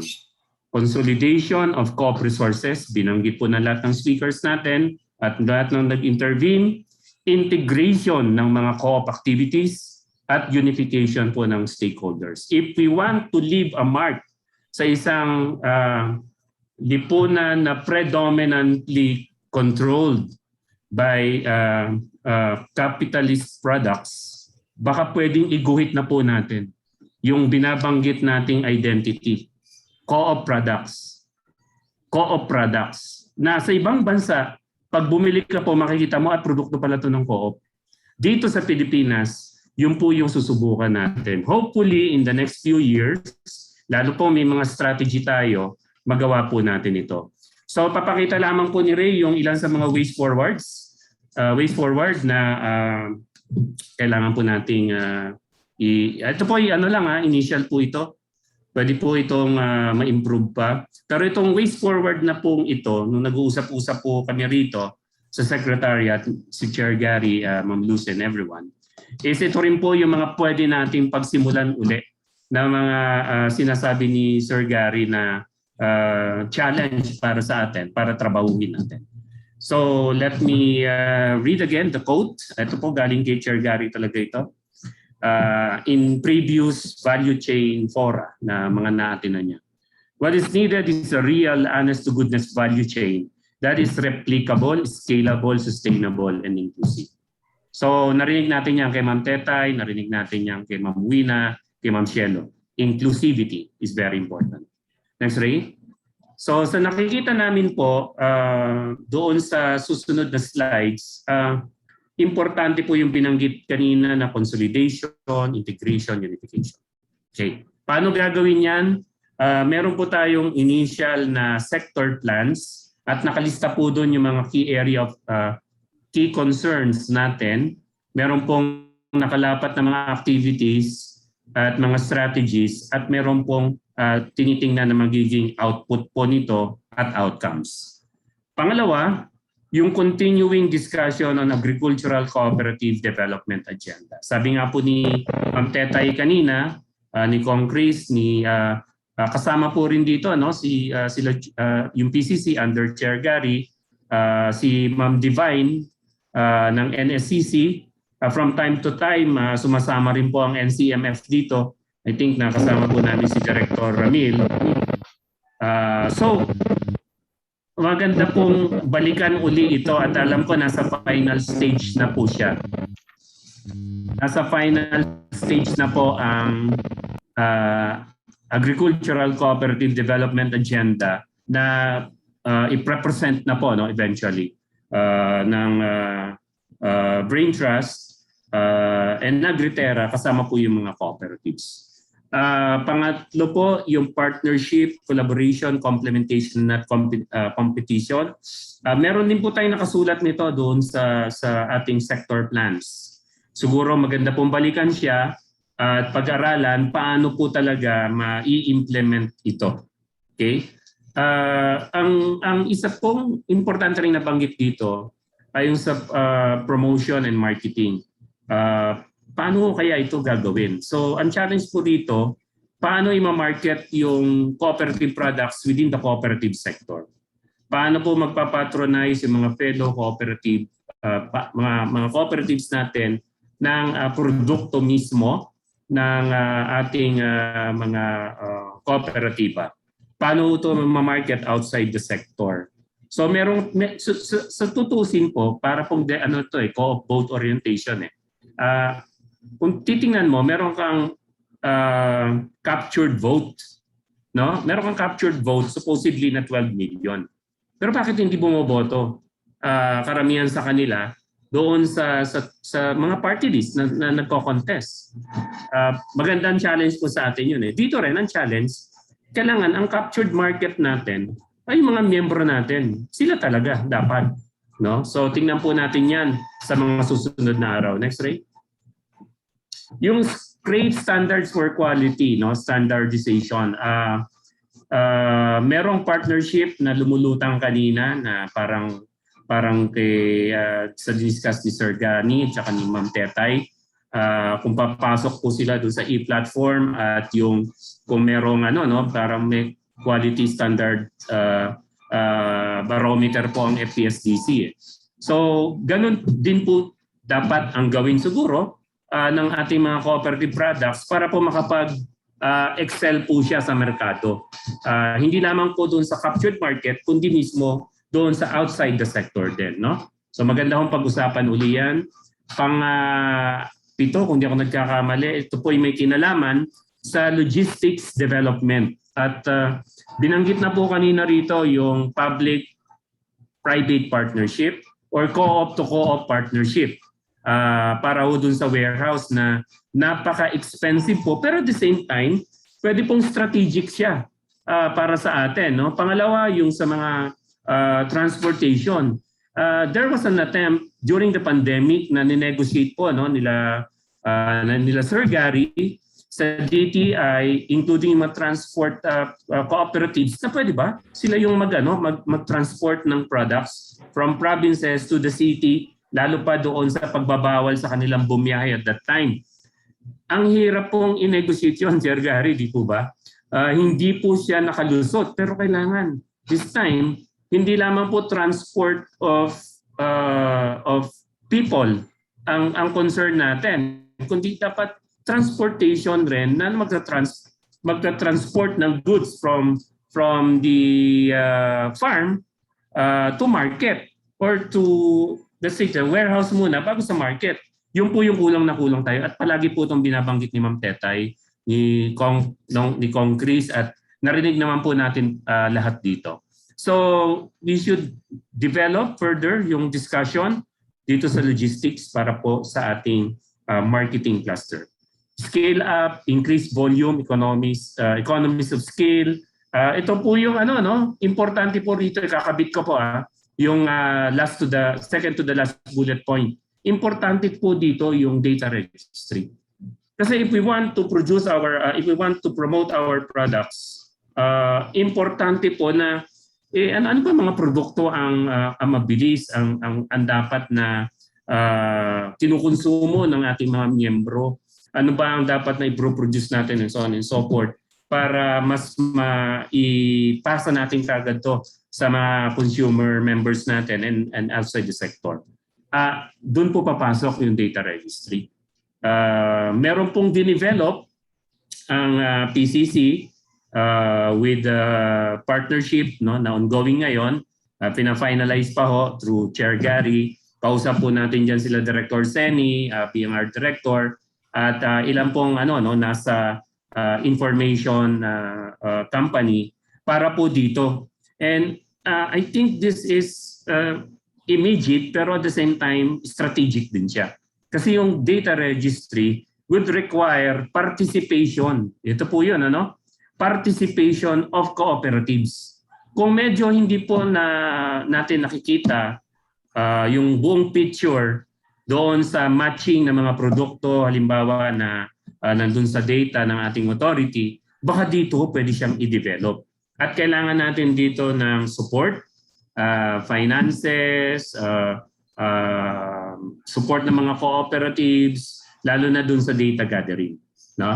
And of course, yung binanggit ko po kanina, posible ba na may mga initiatives na sabi nga ni Ma'am Cielo, walang reinvention na ng wheel. Tingnan natin saan tayo pwede mag-integrate. Tingnan natin saan tayo pwede mag-collaborate. Or is it possible? Meron kayo mga merger? Just a question mark po. So yan yung mga pwede natin pampag-usapan. And lastly, yung pong dalawa na binanggit ko kanina, co-op assembly po ito, board and co-op assembly. Would you like na 25% po ng inyong dividend and patronage fund i-allocate sa agricultural cooperative products? Pag-usapan po yan. And yung pagiging integrator po, there is an offer by the One Co-op Mart, pag-usapan din po siya. I think these are all ways forward po na that will require siguro another focus group discussion, mga technical working group meetings, to operationalize itong mga gawain pong ito. And yung mga magagaling po nating leader na nasa loob ng room na ito, kayo po ang mover. Tayo po ang mover para sa better normal. Okay? Marami pong salamat doon sa ito po yung pinaka ways forward, no? Na nakita po namin. At para po, no? Para naman po doon sa dahil po ito ay collective na effort po ng UCMP, United Cooperative Movement of the Philippines. Kanina po ay narinig natin magbigay yung ating chairperson ng UCMP. Ngayon naman po ay ating pong ibinabalik yung room para naman po sa ating closing sa pamamagitan po ng ating ad hoc vice chair na si Ma'am Celia. Back to you, Ma'am. Sir Edwin. Sir Edwin. May no. Sige po. So, Ma'am Celia is not around. Nandito po ako, pero para nakita ko meron pa yatang promotion si Ma'am Lucy. Ay, oo nga, I forgot. Okay. Sige po. Yes, Ma'am Lucy. I'm sorry. It's my... Okay. Thank you. You will be convicted. Cheska. Thank you. Yan.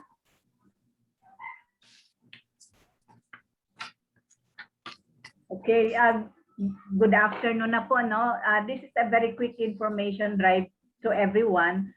We have a second national convention of the Cooperative Development Council, and we are formally launching it to all the participants today. Next slide, please.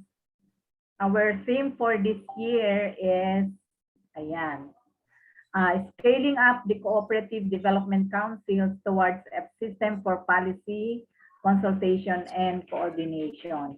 Our target audience or participants to this event, next slide please, are the following. We have of course, the organized Provincial Cooperative Development Council. There are 73 out of 76, 2 representatives from the Regional Cooperative Development Council, the Regional Cooperative Development Councils, and then we are also inviting the Committee Chair on Cooperatives at Sangguniang Panlunsod or Bayan, the City Development Council, representatives from the cooperative councils and other cooperatives, the NGAs, the NGOs, the GFIs with cooperative programs, and then the cooperative development officers and other cooperatives who might be interested in joining. Next slide, please. Okay. The purpose of this event is to strengthen the councils at all levels, and at the end of this event, the council representatives will be able to delineate the roles of the key cooperative stakeholders at the local RCO, the unions, the federations, the primaries, and the LGU CDO versus the CDCs and RCDCs. And at the national level in relation to NAC, or the National Alliance of Cooperatives, the SAU, the LCDOP and tertiary cooperatives versus NCDC. Illustrate guidelines, pardon for the typo error, in the organization, structure, financial, and management of cooperative development councils As of this time, the CDA is still revising the Memorandum Circular 2013-01. Hopefully by November, it will be made available. Next slide. Another purpose or objective of our event is to review the status of collaboration of CDA, Cooperative Development Council, and the LGU CDO relative to the implementation of the new Republic Act 11535 mandating the presence or appointment of CDOs, identify issues and concerns of the CDCs in harmonizing its roles and functions, enhancement under the new law. So yun po yung National Cooperative Development Council. Enhance our NCDC 5-year strategic plan and direction that is consistent with the Philippine Cooperative Development Plan 2022 and beyond. And heighten the roles of the Cooperative Development Council and harmonize with the joint memorandum circular of the DILG and CDA. Next slide, please. So ito po yung magiging program of activities natin. It will be November 25 and 26. It will be held 1 p.m. to 5 p.m. via Zoom. Yan po yung ating event. So we have 12:30 login of participants and attendance sheet. And then the preliminaries at 1 o'clock p.m. So our main guest speaker would be Senator Juan Miguel Zubiri. Next slide, please.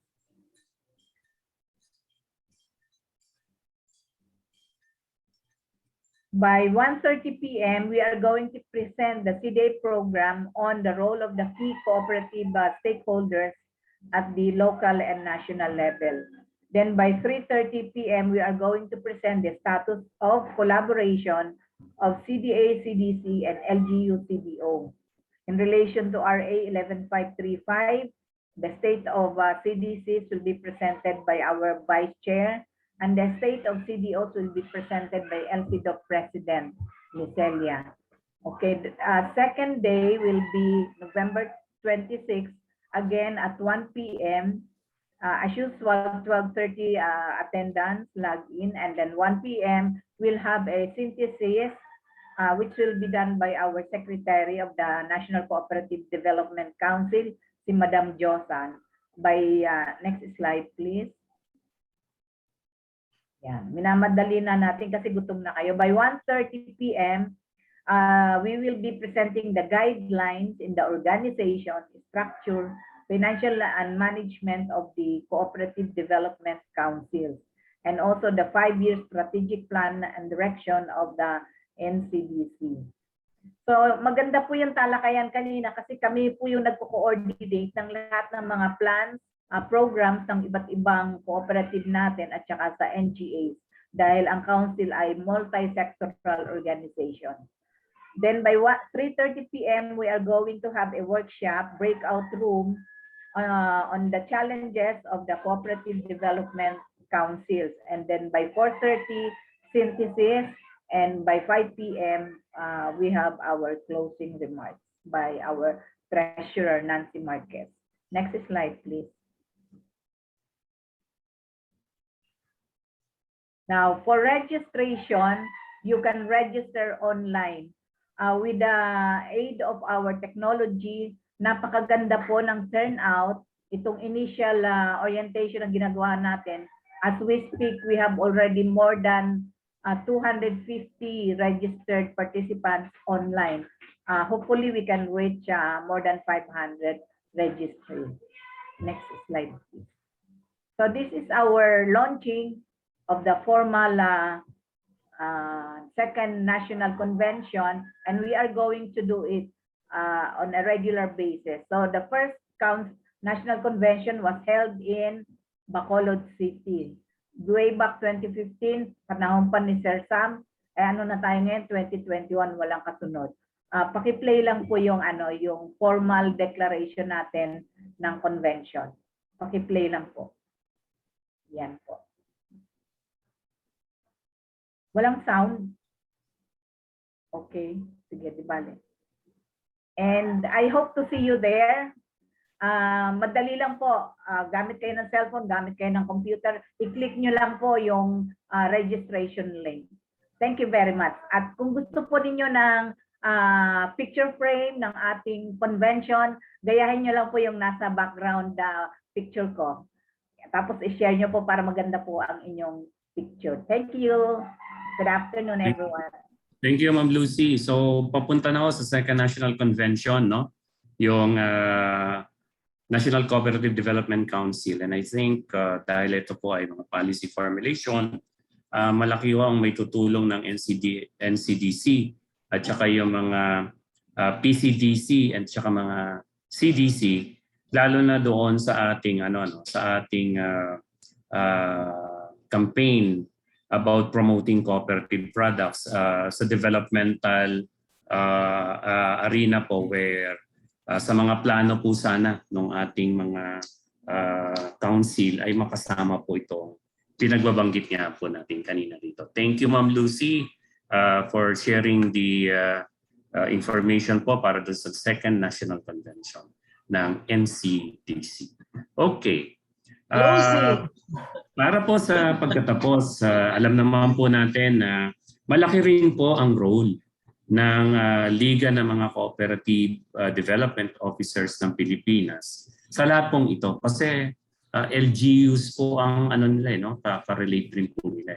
At in fact, Ma'am Celia, bago po yun yung closing, in fact, dun sa ating kampanya during the Bayanihan Act 2, ang mga LGUs po ay napapayag na immediately para dun sa pandemic support nila ay bumili ng mga produkto galing sa mga magsasaka. So yung ganong klaseng engagement po ay napaka-importante. At bilang pong pagtatapos ng forum na ito na tinatawagan po natin muli ang National President ng Liga ng mga Cooperative Development Officers ng Pilipinas at kasalukuyan pong ad hoc Vice Chair ng United Cooperative Movement of the Philippines, Ma'am Celia Atienza. Sige, Sir Edwin, it's my turn now. So, gano'n magsasara na tayo ng tinanong. Kahirap magsara, una, gutom, ikalawa, gusto kong sumali sa discussion. Pero natutuwa ako po, ang dami from the participants na gustong sumali sa diskurso. So, dito ko na lang medyo po babanggitin kung sa bayanihan po nakalagay, para kasi ang tinitingnan ko yan dito sa ating programa, dahil tayo nasa products and marketing, so parang yung ating opening ceremony is the production. And then nandito tayo sa end. Ang end natin open-ended kasi marketing titingnan natin kung yung produkto ba natin ay naidala sa merkado. So dahil ako po ay taga-LGU, lagi ko talagang kasama yung, sabi ko, the government is a big procurement agency. Kaya Edwin, hindi lang dito sa bayanihan. Hindi lang kasi ang daming mga engagement ng local government na kailangan, parang ang focus po natin is more on agri-products. We do the yung mga distribution ng food commodities at yan ginagawa ng mga LGUs. Bakit hindi tayo makasama dun sa yung masasabi natin preferential right dito sa mga agri-producers na ito na siyang magdala ng kung namimigay ka ng yung bang rice subsidy o bakit ka pa bibili sa malalaking supplier, hindi yung co-op na lang. So yun po siguro ay kasama dun sa ating mga napapag-aralan at ating napapag-usapan. And then gusto ko yung statement na hindi pwedeng lip service. Actually, naririnig na natin ito I don't know, pero parang meron yatang ganun yung party list Hindi po ako nangangampanya. Pero sana, alam na natin ito nakasulat na, nabanggit na. Sabi nga ni Sir Gary, action na. Action na, and we would like to say thank you and our appreciation. Feeling ko ngayon, hindi Co-op Month celebration. Feeling ko Women's Day, Women's Month. Kasi kahit nagsasalita kayo mga kalalaki na nakikita ko yung mga kagandahan ng mga babae, mula po sa ating mga speakers, of course, huwag niyo na akong isama dahil hindi ko rin po alam ang aking sex preference joke. Dahil kasi sila yung na nagdadala ng information sa atin at na nakikita rin naman natin how good they are. At ang lalo na po kay Tetay, matagal na tayo hindi nagkikita, miss you. So yung sinasabi natin is appreciation to these organizations kasi hindi sila sabi nga hindi pang akin lang, pang atin na. And again, to PCC who is doing this, tinan mo ha, asumero talaga kayo. Ngayon sinabi nyo kayong integrator at kayo ang promoter. At yun po yung appreciation natin dito sa ating Philippine Cooperative Center. Ang dami-dami nyo nang ginagawa. But every time na may lumalabas na issue, hindi lang siya magko-consolidate ng report, meron ka na agad nakikita, these are the things that we are going to do. Thank you so much, PCC, for that effort. And last but not the least, ay pasasalamat sa lahat ng umaten. So kita po natin yung interest ng ating sektor. Nakakailang sektor na ba tayo ngayon? Pag pinagsama-sama yan, talagang magkakagulo na. But the point is, tatlo na.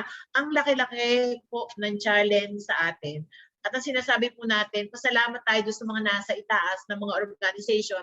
Kasi yung nasa baba, pilit nilang hinahatak pataas. So tayong nasa grassroots, magpalakas din tayo. Para tayo naman ay may kumbaga may bit tayong potential para tayo itanggapin ng mga nasa itaas na organization. So with that, good afternoon and enjoy your lunch. Thank you, Ma'am Celia. Okay.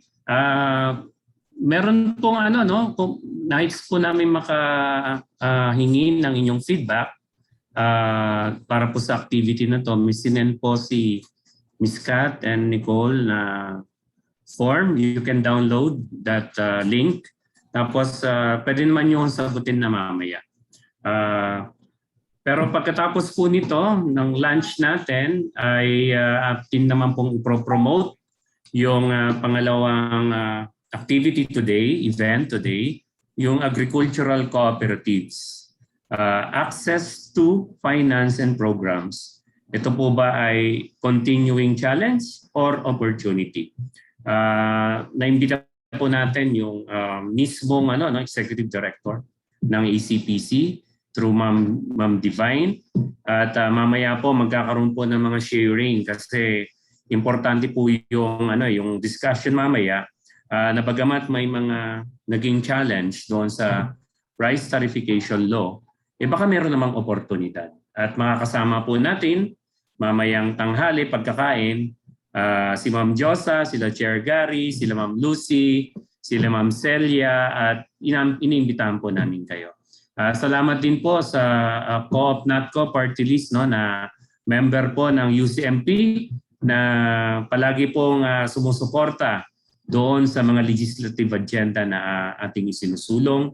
Kasama rin po nung iba pa mga party list na tumutulong rin po sa atin. By the way, as announcement, maglalabas na po kami ng letter, again, invitation para po sa October 27. Pero in the meanwhile, ito po yung patungkol sa mga party list and senatorial votes. But in the meanwhile, dito po muna tayo mamaya. 1:30, agricultural cooperatives, access to finance and programs, a continuing challenge or opportunity. Thank you very much. Kain na po tayo. Nag-picture taking naman tayo, ma'am, no? Nag-picture taking naman po tayo. Kinunan po tayo ni Ma'am Cheska. Edwin, kakanta pa si Celia ng Do You Know Where You're Going To? Kakanta po ba? Sige. Maganda po yan. Okay. And also, reminder din po tomorrow, napakahalaga rin po ng pag-uusap, no? Yung pong sa umaga ay yung strengthening the union system in the Philippines. Ang ating pong speaker ay si Father Anton at si Sir Russell ng COUNTPA. Importante po siya dahil kakibat rin po nito mga ongoing initiatives ng mga NCGC at ano po ang role ng mga unions sa local government, engagement, etc. So tatalakayin po yan bukas. Pero sa hapon, mag-relax po muna tayo. Dahil ang ating pong speaker ay isang registered psychologist at tatalakayin po niya yung phases of depression, anxiety in the workplace at paano po i-manage yung mental stress, mental stress. Yan po ang ating talakayan tomorrow. At sa Biyernes, mamaya po siguro may promote ni Ma'am Celia yung 10th National Tripartite Conference ng League of Cooperative Development Officers ng Pilipinas na kung saan ay pang-10 na po ito. At marami pong gawain, marami pong mga probably mga ways forwards din na tatalakayin doon para po doon sa pakikipag-ugnayan natin sa mga cooperative development officers, yung role po ng Cooperative Development Authority at paano po yung intervention din po at engagement ng mga cooperatives in their respective local government in particular. So yan po yung mga asahan natin sa mga susunod na araw. Kumain po muna tayo at pagpalain tayo ngayong araw nito. Thank you. Good day. See you 1:30. Sir Edwin, na-invited kita din sa Batangas. Ay tulingan ako din Sinaing. Naku, sarap po niyan. Sinaing Tulingan. na may gata na maangha. Tetay, thank you. Pupunta po ako dyan Thank you. Michelle, thank you. Salamat Thank po. Girl power, Vina, thank you. Shelo, thank you. Ma'am Lucy, the first NCDC was in Iloilo. Ma'am Tetay, Ma'am Shinin. Lucy, Shela, Celia. Bye-bye. Bye po. Thank you.